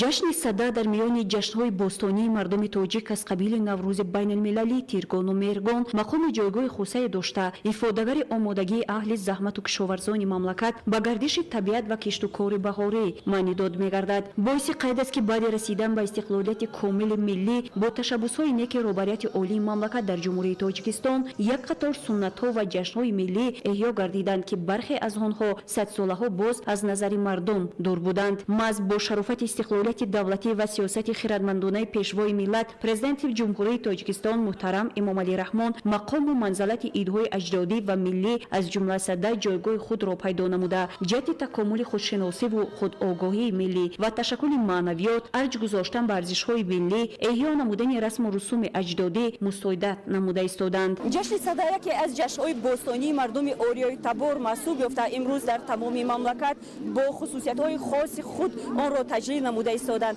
و در ولایت مختار کوهستان بدخشان امروز در شهر خاروخ مردم سربلند این منطقه با یک شهامت خاص جشن صده را تجلیل نموده تمام دهقانان خواجگیداران محصولات دستی خود را از ناحیه درواز سر کرده تا ناحیه مرغاب امروز به مرز گذاشتند. در ولایت مختار کوهستان بدخشان صده را امروز با سنت‌های نیک اجدادی جشن گرفتند. در جشنگاه صده نمایش محصولات کشاورزی و طعام‌های خاص مردم کوهستانی بدخشان به مرز تماشا گذاشته شد. چون صده جشن دهقان و کشاورزی عنوان کرده می شود در این روز خواجگیداران و زحمتکشان شهر و ناحیه‌های ولایت مختار کوهستان بدخشان دسترنج خود را نمایش داده با این وسیله برای ایام کشت و کار و تعمیر تجهیزات کشاورزی آمادگی کامل از خود نشان دادند. در منطقه بدخشان صده را تجلیل نموده تا به امروز نشانه‌های این جشن مردمی در شهر و ناحیه‌های ولایت موجود می باشد. این است که خرد و بزرگ در مراسم افروختن آتش دست جمعانه اشتراک نموده در دوره اوج سردی زمستان با آرزوی آمدن فصل بهار بزم می‌آراستند که این هم انای عیادوستانه جوهر اصلی جشن بزرگ صده را تشکیل می‌دهد. کشاورزان ولایت در جشنگاه نمونه‌های بهترین محصولات گرد آورده را به مرز گذاشته از فرارسی روزهای گرم و روشنایی خوشنودی می‌نمایند. از چهره بالیده هر یک ساکن ولایت عیان گردید که با فرا رسیدن جشن صده روزهای خنک فصل زمستان به پایان رسیده مردم با نیت سرسبزی و شکوفایی سرزمین بدخشان و فراوانی محصولات به نوروز عجم آمادگی دیده ایستادند. صده همساله در روز دوم ماه بهمن سال شماره هجری خورشیدی تجلیل می‌گردید که برابر به آخر ماه ینوری سال شماره میلادی میباشد. در گوشه‌های علاهیده نمایشگاه تکنیک و ماشین‌آلات که نشان از آمادگی کشت و کار بهاری میباشند به نمایش گذاشته شد. همچنین ایده از نورسان به بازی اجدادی که گواه از رسوم باستانی مردم اوریای تبار میباشد مشغول بوده از آمد روزهای گرم و روشن خرسندی میکردند. намуданд. масъулини мақомоти иҷроияи ҳокимияти давлатии вилояти мухтори кӯҳистони бадахшон ва шаҳри хорух аз намоишгоҳи кишоварзони вилоят ва маҳсулоти дастии ҳунармандон дида намуданд. дар ҷашнгоҳ ба масъулони шаҳру нояҳо ҷиҳати самгузории муносиб дар баргузории чорабиниҳои сиёсиву оммавӣ ва масъулияти баланд зоҳир намуданд дар ҷамъоварии маҳсулоти кишоварзӣ ифтихорномаҳои мақомоти иҷроияи ҳокимияти давлатии вилояти мухтори кӯҳистони бадахшон тақдим гардид. аҳли санъати вилояти мухтори кӯҳистони бадахшон беҳтарин барномаи фарҳангӣ ки тараннумгари сулҳу субот ваҳдату ҳамгироӣ ва эҳёгари арзишҳои миллӣ мебошад ба мараз гузошта бо мақсади иҷрои суннатҳои неки ҷашни сада ва рақсу хурсандӣ ба таҷлили ин ҷашни бостонӣ таровати дигарро зам намуданд. дар даврони соҳиби истиқлолии кишвар ҷашни сада мавқеи ба худ хосро пайдо намуда бо дастгирии пешвои муаззами миллат президенти ҷумҳурии тоҷикистон муҳтарам эмомалӣ раҳмон он дар қатори дигар ҷашнҳои миллӣ дар кишвар бо як шукӯҳу шаомати хоса ҷашн гирифта мешавад. сокинони ноҳияи дарвози вилояти мухтори кӯҳистони бадахшон низ чун сокинони сартосарии шаҳру ноҳияҳои вилояту кишвар бо шодию нишоти идона ҷашни миллию мардумӣ кӯҳанҷашни аҷдодиву башоратдиҳанда аз дастовардҳои самарабахши солонаи кишоварзону деҳқонон садаро бо афрӯхтани алангаи ҳушангӣ ки яке аз оинаҳои муқаддимони мост дар таги чанори дарвоз бо шукӯҳу хотирмон истиқбол намуданд. суфраи идонаи оростаи кишоварзон ҳунарварону ҳунарҷӯён шогирдони боргоҳҳои илму маърифат дар майдони баргузории ҷашни сада пешоруи мардум ҳамчун хони зиёфате буд ки бо ҷалби таваҷҷӯҳи ҳар бинанда дарак аз эҳёи суннату ҳунарҳои мардумӣ таи солҳои бархурдорӣ аз шаҳди истиқлоли ватан рушди деҳот сайёҳӣ ва ҳунарҳои мардумӣ медод. бо ворид гаштан ба базмгоҳ роҳбарияти мақомоти иҷроияи ҳокимияти давлатии ноҳия аз дастовардҳои ба марази тамошогузоштаи кишоварзону ҳунармандон толибилмони боргоҳҳои илму маърифат бо раҳоиши лаззати хоси идона дида намуда барои рушди минбадаи ҳамаи самтҳои хоҷагии ноҳия ғанӣ гардонидани бозори истеъмолӣ ва ривоҷи ҳунарҳои мардумӣ ба хотири ҷалби ҳарчи бештари таваҷҷӯҳи ҷаҳонгардони дохилию хориҷии кишвар маслиҳатҳои судбахшу салоҳандешона доданд. дар тантанаи иди ватан қайд гардид ки ҷашни сада миёни ҷашнҳои аҷдодии мо мақому манзилати ба худ хос дошта бо баҳрамандӣ аз вуҷуди пурбаракату ганҷҳои пайвастаи пешвои муаззаму файзпарвари миллат президенти ҷумҳурии тоҷикистон муҳтарам эмомалӣ раҳмон аз нав бо ҷилои тозаву назарабой эҳё гардидааст ва ҳамасола дар кишвар бо шукӯҳи тоза ҷашни сада баргузор мегардад. аз ташрифи қадам арзонӣ доштани ин оини аҷдодӣ сокинони ноҳияи дарвоз шодмонӣ дошта таи 50 рӯзу 50 шаб бо нишоту шодии фарабахш фаросии сада ҷашни башоратдиҳанда аз бедоршавии табиат оғози кишту кор ва аз сардӣ ба гармӣ расидан заминҳои дар ихтиёрдоштаро ба давраи кишту кори баҳорӣ омода месозанд ва бо умед ба фардои нек пайи ободию шукуфоии гомҳои устувору бобарор мегузоранд. дар ин тантанаи идона идея аз кишоварзону фаъолони диёр бо ифтихорномаҳои мақомоти иҷроияи ҳокимияти давлатии ноҳия мушарраф гардиданд. дар фарҷом пешсаҳнаи ҷолиб даракдиҳанда аз эҳёи оини аҷдодии мо ҷашни сада суруду таронаҳои хоси идона анҷомбахши ин ҷашни аҷдодӣ буду бо гиромидошти суннатҳои милливу мардумӣ хушу хотирмон анҷом пазируфт. ҷашни сада дар шаҳри турсунзода бо риояи суннатҳои он аз ҷумла шинондани ниҳол оғоз гардид. дар доираи ҳаракати ҷумҳуриявии ниҳолшинонӣ ки аз моҳи январ то моҳи март идома меёбад сокинони шаҳр кормандони касбу кори гуногун ва мутахассисон дар шафати роҳи душанбе турсунзода назди ташкилоту муассисаҳо ва шафати кӯчаҳо ниҳоли дарахтони сояафкану ороишӣ шинониданд. аз ҷониби мақомоти иҷроияи ҳокимияти давлатии шаҳри турсунзода дар доираи барномаи давлатии кабудизоркунии ҷумҳурии тоҷикистон барои давраи то соли 2040 шинондани ниҳоли дарахтони сояафкану ороишӣ дар рӯзҳои мусоиди фасли зимистону аввали баҳор идома дода мешавад. зиёда аз 2000 ниҳолҳои ҳамешасабз сояафкан инчунин мевадиҳанда шинонда шудааст. аз рӯи нақша шинондани ниҳолҳо идома дорад. ин натиҷаи беҳшавии имкониятҳои техникии хоҷагиҳои кишоварзии шаҳри турсунзода арзёбӣ мешавад ки ба вусъати корҳои саҳроӣ мутобиқ ба талабот коркард намудани замин ва баланд бардоштани натиҷаи меҳнат мусоидат мекунад. солҳои охир теъдоди техникаю мошинолоти анҷомдиҳандаи корҳои саҳроӣ зиёд гардидааст. мустаҳкамшавии баъзаи техникии хоҷагиҳои кишоварзии шаҳри турсунзода дар доираи татбиқи имтиёзҳои пешниҳоднамудаи ҳукумати кишвар бо равонакунии сармояи бештар ба соҳаи кишоварзӣ сурат гирифта барои мутобиқ ба талабот саривақт анҷом додани агротехникаи кишту парвариш, афзоиши нишондодҳои истеҳсолӣ ва расидан ба амнияти озуқаворӣ мусоидат мекунад. намудҳои гуногуни мусобиқаҳои варзишӣ ба хотири тарғиби тарзи ҳаёти солим ва рушди он намоиш дода шуд. меҳнаткашони шаҳр дар базмгоҳ бо чеҳраи болида ва фараҳу хушҳолӣ дастовардҳои худро ба намоиш гузошта бо ифтихор аз тамаддуни ибратомӯзи гузаштаи худ якдигарро табрик менамуданд. соли 2024 кишоварзон дар самти таъмини афзоиши истеҳсоли сабзавот, ғалладонагӣ, ангур ва дигар анвои маҳсулоти кишоварзӣ ба натиҷаҳои баланди меҳнатӣ ноил шуданд. дар доираи чорабинӣ намояндагони илму истеҳсолот байни ҳам табодули таҷриба намуда афзалият додан ба бартариҳои меҳнатро дар истеҳсолот дар шароити дигаргуншавии иқлим муҳим арзёбӣ карданд. намояндагони мақомоти иҷроияи ҳокимияти давлатии шаҳри турсунзода эҳёи ҷашнҳои миллиро дар замони соҳибистиқлолӣ ба сиёсати созандаи роҳбари давлат марбут дониста нақши гузаштагони миллати тоҷикро дар тарғиби маданияти баланди заминдорӣ ва истеҳсоли неъматҳои моддӣ муҳим донистанд.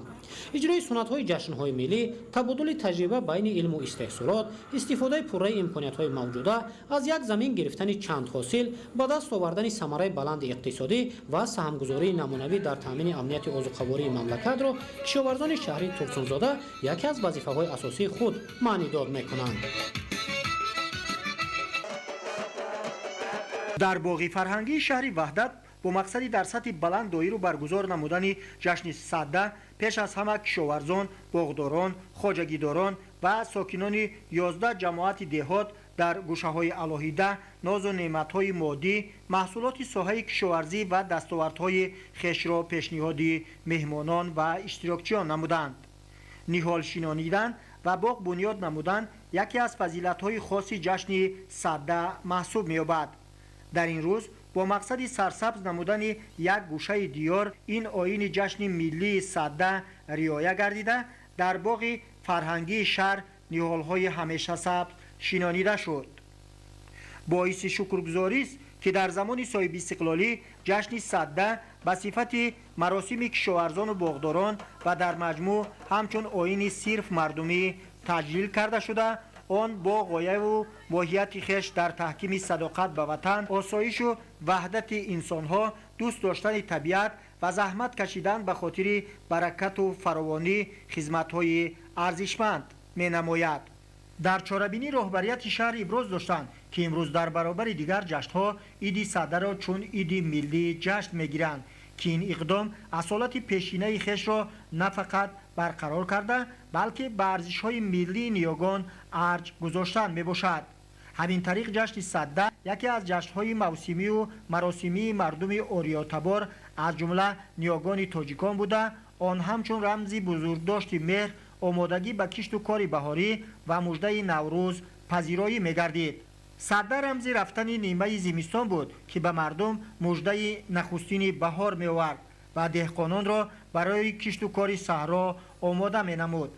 садда бо гулхани рӯшноӣ афзои хеш сардиҳои зимистонро ба рӯшноии гармиҳои баҳор пайваст менамуд ва 50 рӯзу 50 шаби фарорасии наврӯзро мардум бесаброна шумурда бо пазироии бузургтарин ҷашни баҳор ва истиқболи соли нави аҷдодӣ наврӯзи оламафрӯз омода мегардиданд.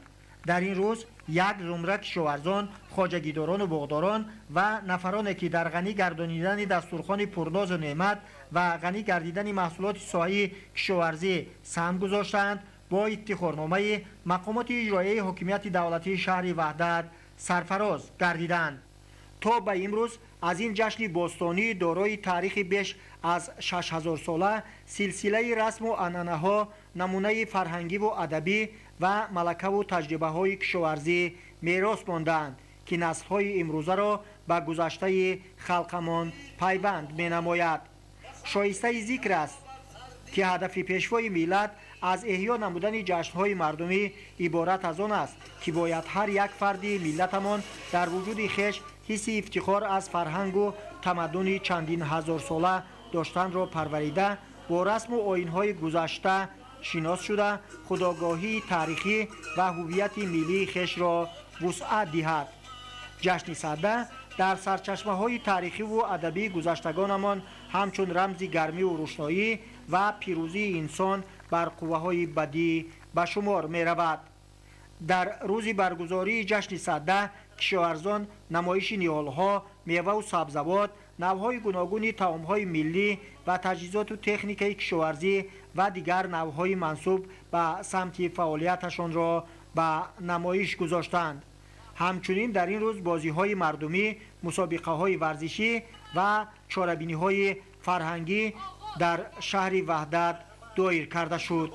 آموزش تجربه معاصر، رابطه علم با استحصالات و از یک زمین گرفتن دو سه حاصل امکان فراهم آورد که در ناحیه رودکی محصولات کشاورزی زیاد گردد.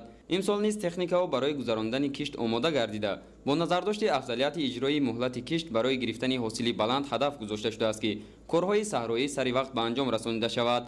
در روز تجلیل از جشن صدا کشاورزان ناحیه رودکی نمونه تخمی گوناگون زراعت کشاورزی که در شرایط همین ناحیه میتوانند حاصل بلند دهد معرفی نمودند. باغپروران باشد در این روز بهترین نوع و نمود نهال درختان میوه دهنده و آرایشی را انتخاب نمودند. جشن صدا در ناحیه رودکی با رعایت آیین‌ها و پیشنهاد نتیجه مهنت کشاورزان تجلیل کرده شد.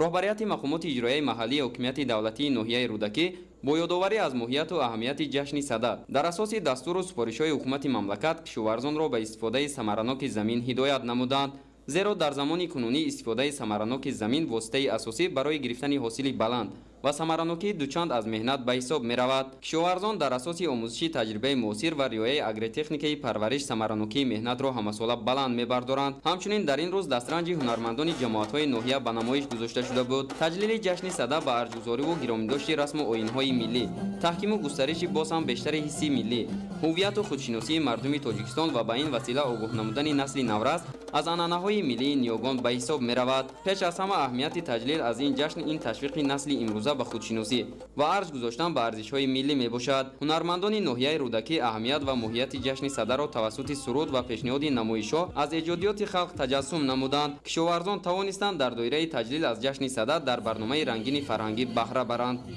جашнҳои аҷдодии миллати кӯҳантамаддуни тоҷик ба монанди садаву наврӯз, тиргону меҳргон бостоби пайванди инсону табиат, оинҳои вобаста ба корҳои кишоварзӣ, инчунин ҳунармандӣ буда беҳтарин ғояҳои инсонӣ, моҳият ва муҳтавои онҳо мебошад. бо мақсади дар сатҳи баланд таҷлил намудани ҷашни сада дар маркази ноҳияи файзобод чорабинии бошукӯҳи тантанавӣ баргузор гардид. қабл аз оғози чорабинӣ бахшида ба ҷашни сада намоишгоҳ ташкил карда шуда навъҳои гуногуни тухмии зироат, маҳсулоти кишоварзӣ, дарахтони мевадиҳанда, сояафкану ороишӣ ва гулу бутаҳо пешниҳоди сокинон гардонида шуд. чорабиниро маҳсули эҷоди бонувони ҳунарманд рангин сохта иштирокчиён бо тамошои он таассуроти маънавӣ бардоштанд. намояндагони мақомоти иҷроияи ҳокимияти давлатии ноҳияи файзобод аз намоишгоҳ дидан намуданд. масъулин кулли иштирокдоронро ба ҷашни сада табрик намуда таъкид карданд ки дар замони истиқлоли давлатии ҷашни сада баробари дигар маросиму суннатҳои миллии мо умри дубора пайдо карда таҷлили ҳарсолаи он ба ҳукми анъана даромад ва дар радифи ҷашнҳои миллӣ ба қонунгузории мамлакат ворид гардид, зеро ин ҷашнҳо ёдгоре аз ниёгони миллати тоҷик то имрӯз боқӣ мондаанд. тоҷикон ки аз қадимулайём кишоварз буданд, бо меҳнату заҳмати хеш маводи ғизоӣ ба даст меоварданд. аз ин рӯ аввалин тарғибкунандагони ин иди аҷдодӣ мебошанд. ҷавҳари аслии ҷашни садаро анъанаҳои ҳаётдӯстона ташкил медиҳанд ки дар ин рӯз мардум махсусан кишоварзон ба ҳам меоянд ва орзуи расидан ба фасли баҳору наврӯзро мекунанд. фаро расидани ҷашни сада кишоварзонро водор месозад ки омодагиро ба фасли баҳор оғоз намуда ҷӯю заҳбурҳоро тоза карда ниҳолҳои мевадору ороишӣ шинонанд ва тухмии серҳосилро интихоб намоянд. ниёгони мо пас аз гузаронидани ҷашни сада ба ниҳолшинонӣ, шохчабурӣ, ба тартиб овардани дарахтону бутаҳо ва гулҳо машғул мешаванд. ин суннати неки ниёгонро бояд имрӯз низ идома дод. дар охир барои хотирмон таҷлил намудани ҷашни сада аз ҷониби ҳунармандон барномаи рангини консертӣ намоиш дода шуд. бо мақсади ҳавасмандгардонии хоҷагиҳои пешқадам чанд нафар ба ифтихорномаву сипосномаҳо сарфароз гардонида шуд. توجه شما را برای رویدادهای خارجی مملکت جلب می‌نماییم. بیننده‌های عزیز، در مضافات مورسیای اسپانیا در کارخانه استحصال یاروق ترکش رخ داد که باعث سر زدن سوختار و زخمی شدن 6 نفر گردید. مقامداران شتات‌های متحده آمریکا رسما مسافران و هیئت سرنشینی هواپیمای مسافربری شرکت امریکن ایرلاینز را که در نزدیکی فرودگاه شهر واشنگتن به فلاکت دچار گردید هلاک شده اعلام نمودند. زیرا به گفته کارمندان خدمات نجات‌دهی пайдо намудани онҳо ғайриимкон аст. шарҳи хабарҳо аз хориҷи мамлакат. мақомдорони иёлоти муттаҳидаи амрико расман мусофирону ҳайати сарнишини ҳавопаймои мусофирбарии ширкати American Airlinesро ки дар наздикии фурудгоҳи шаҳри Вашингтон ба фалокат дучор гардид, ҳалок шуда эълон намуданд. Зеро ба гуфтаи кормандони хадамоти наҷотдиҳӣ зинда пайдо намудани онҳо ғайриимкон аст.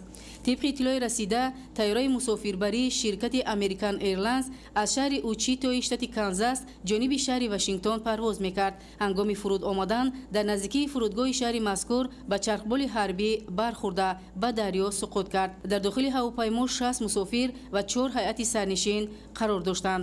кормандони хадамоти наҷотдиҳӣ дар рафти корҳои ҷустуҷӯи наҷотдиҳӣ ҷасади 30 нафарро пайдо карданд ки дар миёни онҳо 3 кӯдак низ ҳаст. ба маълумоти низомиён, чархболи ҳарбӣ ки дар дохили он 3 низомӣ қарор дошт, парвози санҷишӣ анҷом медод. кормандони хадамоти дахлдор иброз медоранд ки пас аз ба ҳам бархӯрдани тайёраи мусофирбар бо чархболи ҳарбӣ ҳардуи онҳо оташ гирифта ба дарё афтиданд. мувофиқи маълумоти пешакӣ, коршиносон сабаби ба ҳам бархӯрдани ҳавопаймои мусофирбар ва чархболро ба иштибоҳ роҳ додани ҳайати сарнишини чархбол ҳангоми фуруд омадан дар фурудгоҳ арзёбӣ мекунанд. дар маҳалли ҳодиса кормандони хадамоти марбута барои пайдо намудани мусофирон фаъолият доранд. мушаки Falcon 9 моҳвораи коммуникатсионии Испанияро ба мадори замин интиқол дод.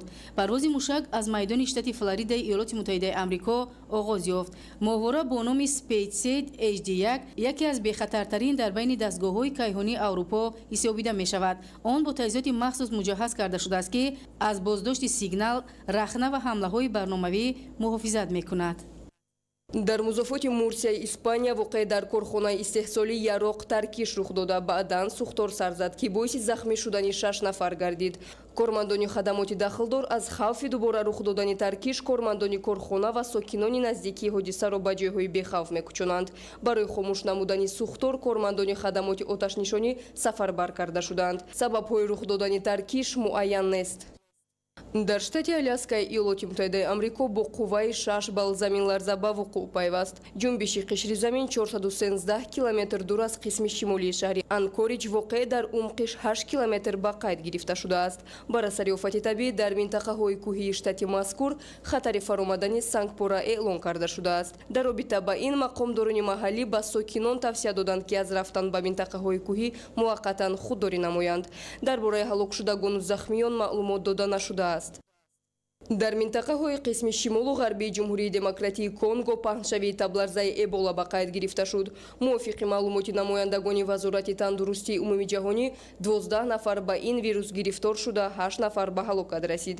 давоми 2 моҳи охир ин маротибаи дуввум аст ки дар минтақаҳои гуногуни ҷумҳурии демократии Конго авҷгирии табларзаи Эбола ба қайд гирифта мешавад. ин дар ҳолест ки 2 ҳафта қабл дар қисми шарқии кишвари мазкур 143 нафар ба вируси номаълум сироят шуда буданд ки ин ҳолат намояндагони вазорати тандурустиро нигарон кардааст. нишонаҳои табларзаи Эбола баланд шудани ҳарорати бадан, дарди сар ва дарунравӣ мебошад. табибон барои пешгирӣ намудан аз паҳншавии табларзаи Эбола сокинонро эм мекунанд.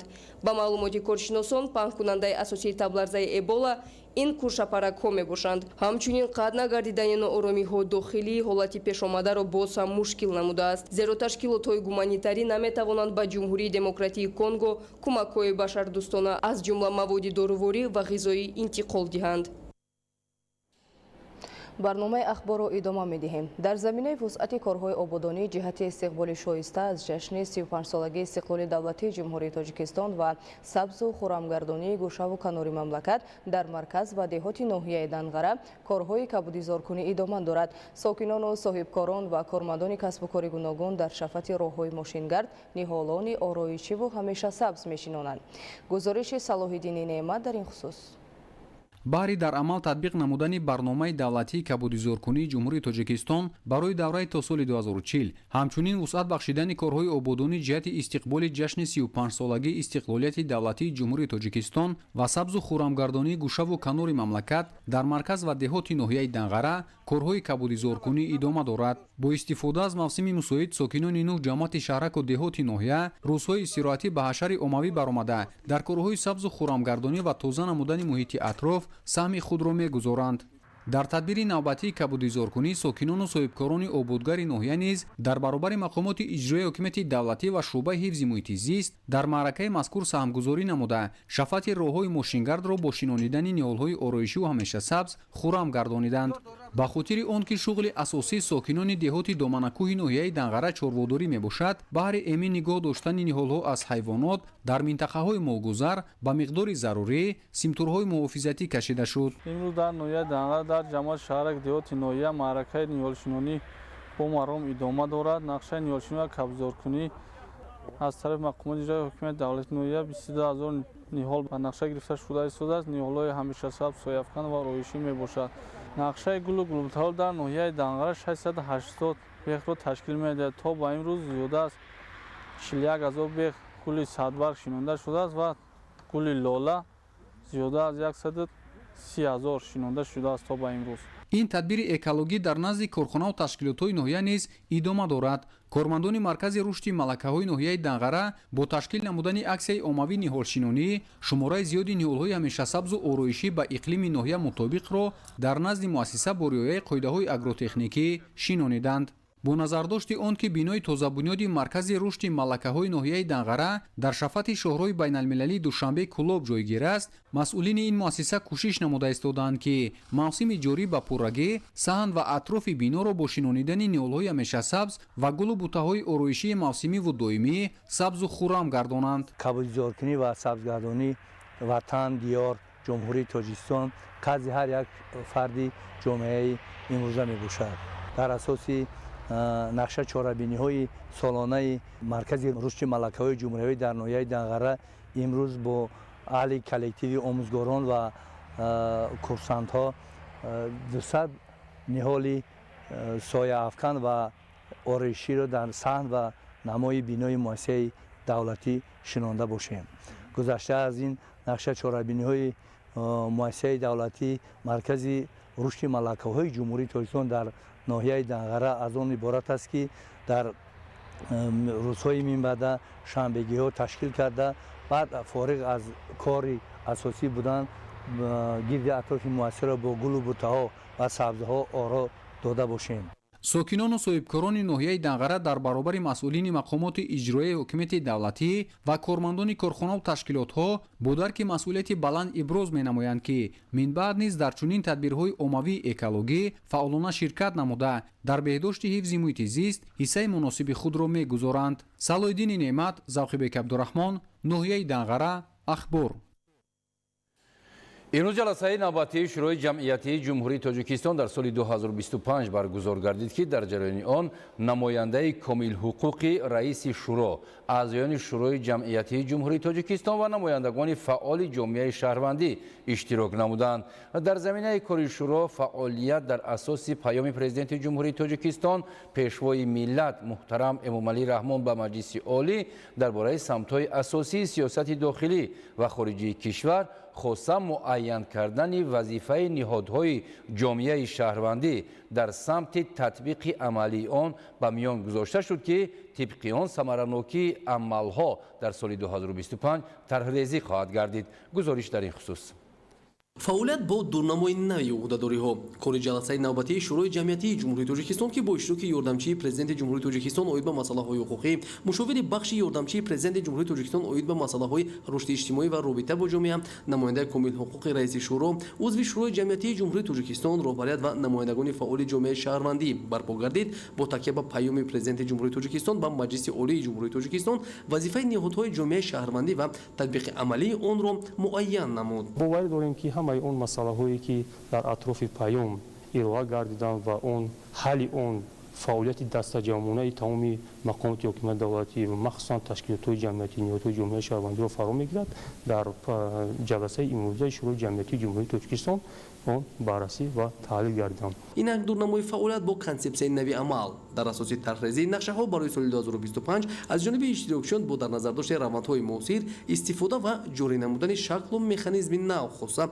самаранокии корбарии шӯро пешниҳод шуд. инак дурнамои фаъолият бо консепсияи нави амал дар асоси тарҳрезии нақшаҳо барои соли 2025 аз ҷониби иштирокчиён бо дар назардошти равандҳои муосир истифода ва ҷорӣ намудани шаклу механизмҳои нав хоса самаранокии корбарии шӯро пешниҳод шуд. дар ин замина бо мақсади боз ҳам судовар будани фаъолият саҳми аъзоёни шӯро дар татбиқ ва таҳкими ҳадафҳо мавриди омӯзиш қарор мегирад. ҳамин гуна дар заминаи паёми президенти ҷумҳурии тоҷикистон ба маҷлиси олии ҷумҳурии тоҷикистон нақшаи фаъолият ва амалҳо асоснок гардида мавриди корбарӣ қарор хоҳад гирифт. дар кори ҷаласаи навбатии шӯрои ҷамъиятии ҷумҳурии тоҷикистон дар асоси тарҳрезиҳо дархосту пешниҳодҳо низ ба қайд гирифта шуд. бо дар назардошти ин аз ҷониби аъзоёни шӯрои ҷамъиятии ҷумҳурии тоҷикистон мутобиқ ба ҳадафҳо ҳуҷҷатҳои нақшавӣ таҳия гардида баҳри тасдиқ ва амал аз рӯи онҳо роҳнамоӣ мегардад. бояд зикр кард ки шӯрои ҷамъиятии ҷумҳурии тоҷикистон ба ниҳоди бонуфузи иҷтимоию сиёсӣ табдил ёфта ба ҳайати он намояндагони беш аз 80 ташкилот аз қабили ҳизбҳои сиёсӣ, ҳаракатҳо, ақалиятҳои миллӣ, созмонҳои ғайридавлатӣ, ҷамъиятӣ, динӣ ва ғайра дохиланд ки аз аҳамияти муҳими ин ниҳод дарак медиҳад. имрӯз дар шаҳри душанбе аз ҷониби иттифоқи ҷавонони тоҷикистон бо иштироки намояндагони идораҳои дахлдор ҷаласа баргузор гардид.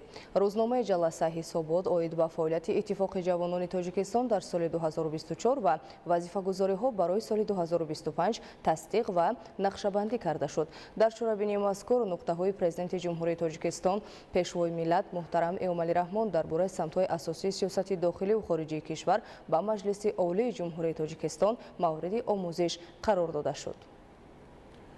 бо мақсади омӯзиши нишондодҳои паёми президенти ҷумҳурии тоҷикистон пешвои миллат муҳтарам Эмомалӣ Раҳмон ба маҷлиси олӣ дар бораи самтҳои асосии сиёсати дохилӣ ва хориҷии кишвар дар шаҳри Бохтар ҳамоиш баргузор гардид. шарҳи хабарнигорони мо. бо мақсади омӯзиш, шарҳу тавзеҳ ва дарёфти механизми татбиқи нишондиҳандаҳои паёми президенти ҷумҳурии тоҷикистон ба маҷлиси олии мамлакат тибқи нақша бо иштироки намояндаи ҳукумати ҷумҳурии тоҷикистон, масъулини кумитаи иҷроияи ҳаракати ваҳдати миллӣ ва эҳёи тоҷикистон, мақомоти иҷроияи ҳокимияти давлатии вилояти Хатлон ва масъулони бахши иҷтимоӣ ва идеологии шаҳру ноҳияҳои вилояти Хатлон дар шаҳри Бохтар ҳамоиш баргузор гардид. гуфта шуд ки паёмҳои солонаи президенти мамлакат ба самти таъмини амну субот, татбиқи барномаҳои стратегӣ, рушди ҳама бахшу соҳаҳо ва беҳдошти сатҳу сифати рӯзгори сокинон нигаронида шуда, иҷрои саривақтии он аз ҳар як шаҳрванд масъулияти баландро тақозо мекунад. ёдовар гардиданд ки тақвияти ватандӯстӣ омили муҳими ҳифзи манфиатҳои миллӣ дар шароити таҳдидҳои замони муосир маҳсуб меёбад ва чуноне президенти мамлакат пешвои миллат таъкид менамоянд, мо бояд ватани худро сидқанд ва баробари ҷони хеш дӯст дорем, ватандӯсту меҳанпарасти воқеӣ бошем, шукронаи неъмати бузургтарин ва муқаддаси инсонӣ, яъне соҳибватанӣ ва озодиро ба ҷо орем, барои ҳимояи сарзамини аҷдодӣ ҳамеша омода бошем, ба хотири пешрафту ободии давлати соҳибистиқлоламон ва рӯзгори осудаву ороми ҳар як хонадони кишвари азизамон шабу рӯз заҳмат кашем. ба сохторҳои идеологию иҷтимоӣ дастуру ҳидоятҳои мушаххас вобаста ба вохӯрӣ бо мардум, расондани нуктаҳо ва муҳимтар аз ҳама дарёфти вазифаҳои ҳар як сокини кишвар аз он имкониятҳое ки дар паёми пешвои муаззами миллат дард шуданд ва фароҳам оварда шуданд аз тарафи роҳбарияти олии кишвар, татбиқи амалии онҳо ва ёфтани вазифаҳои худ иборат буданд ки ниҳоят як вохӯрӣ ва чорабинии омӯзанда, муфид ва саривақтӣ ба ҳисоб мерафт. гуфта шуд ки фаъолони ҷомеа бахусус насли калонсолро зарур аст ки дар таълиму тарбияи насли наврас масъулиятшиносӣ зоҳир карда барои ба воя расонидани шахсиятҳои ҷисману рӯҳан солим бо фарҳангу савод, ҳимоятгари марзу бум ва дигар арзишҳову муқаддасоти милливу давлатдорӣ ҳиссагузор бошанд. махсусан барои касбу ҳунаромӯзӣ ва тарбияву омода намудани насли ҷавон ба ҳаёти мустақилона, одоби оиладорӣ, эҳтироми калонсолон, тарғиби анъанаҳои неки ниёгон, хосатан фарҳанги либоспӯшӣ, дар доираи талаботи қонун баргузор кардани ҷашну маросимҳои давлативу мардумӣ, фароҳам овардани шароити муносиби дарсомӯзӣ ва тарбияи дурусти фарзандон пайваста миёни аҳли ҷомеа суҳбату вохӯриҳо анҷом диҳанд. зеро тарғиби эҳсоси гарми ватандорӣ миёни ҷомеа барои ҳифзи арзишҳои олӣ, истиқлолу озодӣ, сулҳу субот, якпорчагии давлат, ваҳдату ягонагии миллат, ҳамрайӣ ва ташаббусҳои дастаҷамъонаро тақозо мекунад. дар навбати худ масъулини вилояти хатлон иброз доштанд ки сокинони ватандӯсту меҳнатқарини шаҳру ноҳияҳои вилоят бо шукргузорӣ аз фазои осоиштаи ватан ва ҷонибдории том аз сиёсати роҳбари давлат дар ҳама самту соҳаҳо аҳлона фаъолият карда барои рушди тоҷикистони соҳибистиқлол ки нуфуз ва сатҳу сифати рӯзгори аҳолии мамлакат аз он вобастагӣ дорад камари ҳиммат бастанд. исмоил соҳибназарён, мусои нурмуҳаммад, шаҳри бохтар, ахбор. дар шаҳри Исфара бо мақсади дар сатҳи зарурӣ ба роҳ мондани омодагиҳо ба маъракаи муҳими сиёсӣ интихоботи вакилон ба Маҷлиси Олии Ҷумҳурии Тоҷикистон ва маҷлисҳои маҳаллӣ 1 ҳавза ва 86 участкаҳои интихоботӣ ташкил карда шудааст. муфассал дар гузориши Собир Аюбӣ ва Саҳбон Қурбонов. дар шаҳру деҳоти Исфара чун дар саросари кишвар омодагиҳо баҳри дар сатҳи баланд ва муташаккилона доир намудани маъракаи муҳими сиёсӣ интихоботи вакилони Маҷлиси Олии Ҷумҳурии Тоҷикистон ва маҷлисҳои маҳаллӣ вусъати тоза мегиранд. тибқи дастури Комиссияи марказии интихобот ва райпурсии Ҷумҳурии Тоҷикистон семинарҳои омӯзишӣ ва мулоқоту вохӯриҳо оғоз гардида корҳои тарғиботиву ташвиқотӣ роҳандозӣ мегарданд. дар ҷараёни мулоқоту вохӯриҳо коршиносони Кумитаи марказии интихобот ва райпурсии Ҷумҳурии Тоҷикистон масъулини ҳавза ва комиссияҳои интихоботӣ баромад намуда доир ба масъалаи маъракаи сиёсӣ интихоботи вакилони Маҷлиси Олии Ҷумҳурии Тоҷикистон ва маҷлисҳои маҳаллии вакилони халқ иштироки фаъолона дар маъракаи сиёсӣ ва муайян намудани мавқеи худ ва оид ба мазмун ва бандҳои эъломияи ҳуқуқи башар ташкили комиссияҳои ҳавзавӣ ва участкаҳои интихоботӣ ва салоҳиятҳои онҳо иштироки нозирон оид ба натиҷаи интихоботҳои қаблӣ ва ғайраҳо фикру андешаҳои худро баён медоранд. дар ҳамаи участкаҳои интихоботӣ ҳавзаи интихоботии Исфара рақами 20 корҳои омодагӣ ҷиҳати дар сатҳи баланди ташкилӣ доир намудани интихоботи дар пеш истода идома дошта бо аҳолӣ оид ба иштироки фаъолонаи онҳо дар ин маъракаи муҳими сиёсӣ корҳои фаҳмондадиҳӣ ба роҳ монда шудааст. бинои участкаҳои интихоботӣ мутобиқи талабот ҷиҳозонида шудаву то ин замон рӯйхати интихобкунандагон тартиб дода шуда ҳамаи участкаҳои интихоботӣ бо ҳуҷра ва қуттиҳои махсус, хонаҳои модару кӯдак, ёрии тиббӣ, утоқи кории комиссияи интихоботӣ, навиштаҷотҳо, пантусҳо, ҷевони оҳанин, нишонаҳои сарироҳӣ, мизу курсӣ ва дастуру ҳуҷҷатҳои лозимӣ таъминанд. мутобиқи моддаи 6 Конститутсияи Ҷумҳурии Тоҷикистон дар Тоҷикистон халқ баёнгари соҳибихтиёрӣ ва сарчашмаи ягонаи ҳокимияти давлатӣ буда онро бевосита ва ё ба воситаи вакилони худ амалӣ мегардонад. ифодаи олӣ бевоситаи ҳокимияти халқ, райпурсии умумихалқӣ ва интихобот аст. тибқи меъёрҳои Конститутсия интихоботи вакилони Маҷлиси намояндагон ва вакилони маҷлисҳои халқи вилоятҳо ва шаҳру ноҳияҳо ба таври умумӣ баробар мустақим ва бо овоздиҳии пинҳонӣ сурат гирифта шаҳрвандони Ҷумҳурии Тоҷикистон ки синашон то рӯзи интихобот ба 18 расидааст қатъи назар аз мансубияташон ба миллат, нажод, ҷинс, забон, эътиқоди динӣ, мавқеи сиёсӣ, вазъи иҷтимоӣ, таҳсилот ва дороии молу мулк ҳуқуқи интихоб кардан доранд. чораҳои пешгирии зуҳуроти коррупсионӣ дар соҳаи нақлиёт таҳти ҳамин унвон дар шаҳри Душанбе конфронси ҷумҳуриявӣ баргузор гардид. Зафар Қаюмзода гузориш медиҳад. ҳамоиши ҷумҳуриявӣ зери унвони чораҳои пешгирии зуҳуроти коррупсионӣ дар соҳаи нақлиёт бо ибтикори агентии назорати давлатии молиявӣ ва мубориза бо коррупсияи ҷумҳурии Тоҷикистон дар ҳамкорӣ бо вазорати нақлиёти ҷумҳурии Тоҷикистон гузаронида шуд. дар чорабинӣ масъулини агентии назорати давлатии молиявӣ ва мубориза бо коррупсияи ҷумҳурии Тоҷикистон вазорати нақлиёт сохторҳои тобеи он аз ҷумла хадамоти давлатии назорат ва танзим дар соҳаи нақлиёт, муассисаҳои давлатии нақлиёти автомобилӣ ва хизматрасонии логистикӣ, нигоҳдории нақбҳо ва шабакаҳои равшандиҳӣ, корхонаҳои воҳиди давлатии роҳи оҳани Тоҷикистон, раёсати бозрасии давлатии автомобилӣ, вазорати корҳои дохилии Ҷумҳурии Тоҷикистон ва дигар сохторҳои марбута иштирок варзида вобаста ба чораҳои пешгирии зуҳуроти коррупсионӣ дар соҳаи нақлиёт, рафти амалисозии сиёсати зидди коррупсионӣ ва бартараф намудани хавфҳои коррупсионии ҷойдошта дар ин соҳа ибрози андеша намуданд. доданд. таъкид гардид ки мубориза бар зидди коррупсия дар сиёсати давлатии ҷумҳурии тоҷикистон яке аз масъалаҳои асосӣ ба ҳисоб рафта, муқовимат ва пешгирии омилҳои ба он мусоидаткунанда сол ба сол ҷиддитар мешавад. талаботи нақшачорабиниҳои амалисозии стратегияи давлат ба коррупсия ки ҳар як вазорати идора дар доираи имкониятҳои худ бояд ба кирдорҳои коррупсионӣ ҷиҳати пешгирии онҳо тарғибу ташвиқи зидди коррупсионӣ гузаронда, имрӯз маърузачиён бо маърузаҳои ҷолиби диққат баромад намуда дар конференсия баҳсу мувозиҳо баргузор гардид. Он маълумотҳое ки имрӯз дар конференсия дарҷ гардиданд, иштирокчиён аз он таъссуроти хуб бардоштанд ва дар фаъолияти минбаъдаи онҳо истифода хоҳад бурда шуд. зикр шуд ки вобаста ба пардохтҳои ғайринақдӣ ва рақамикунонии соҳа, пешгирӣ ва коҳиш додани омилҳои коррупсионӣ дар ин самт дар сохтори вазорати нақлиёти ҷумҳурии тоҷикистон маркази рақамикунонии соҳаи нақлиёт таъсис дода шудааст.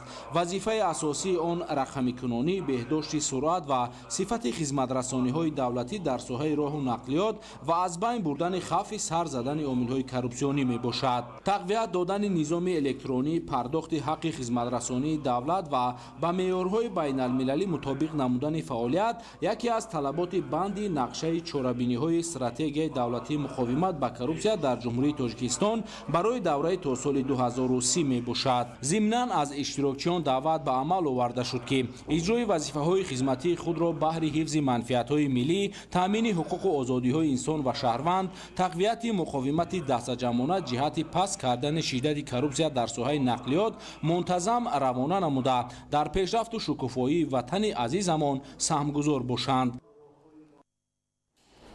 бинандагони гиромӣ, дар ҳамин ҷо нашри муфассали барномаи иттилоотии ахбор ба анҷом мерасад. бароятон беҳтарин хушиҳои зиндагиро таманно дорем. саломат бошед.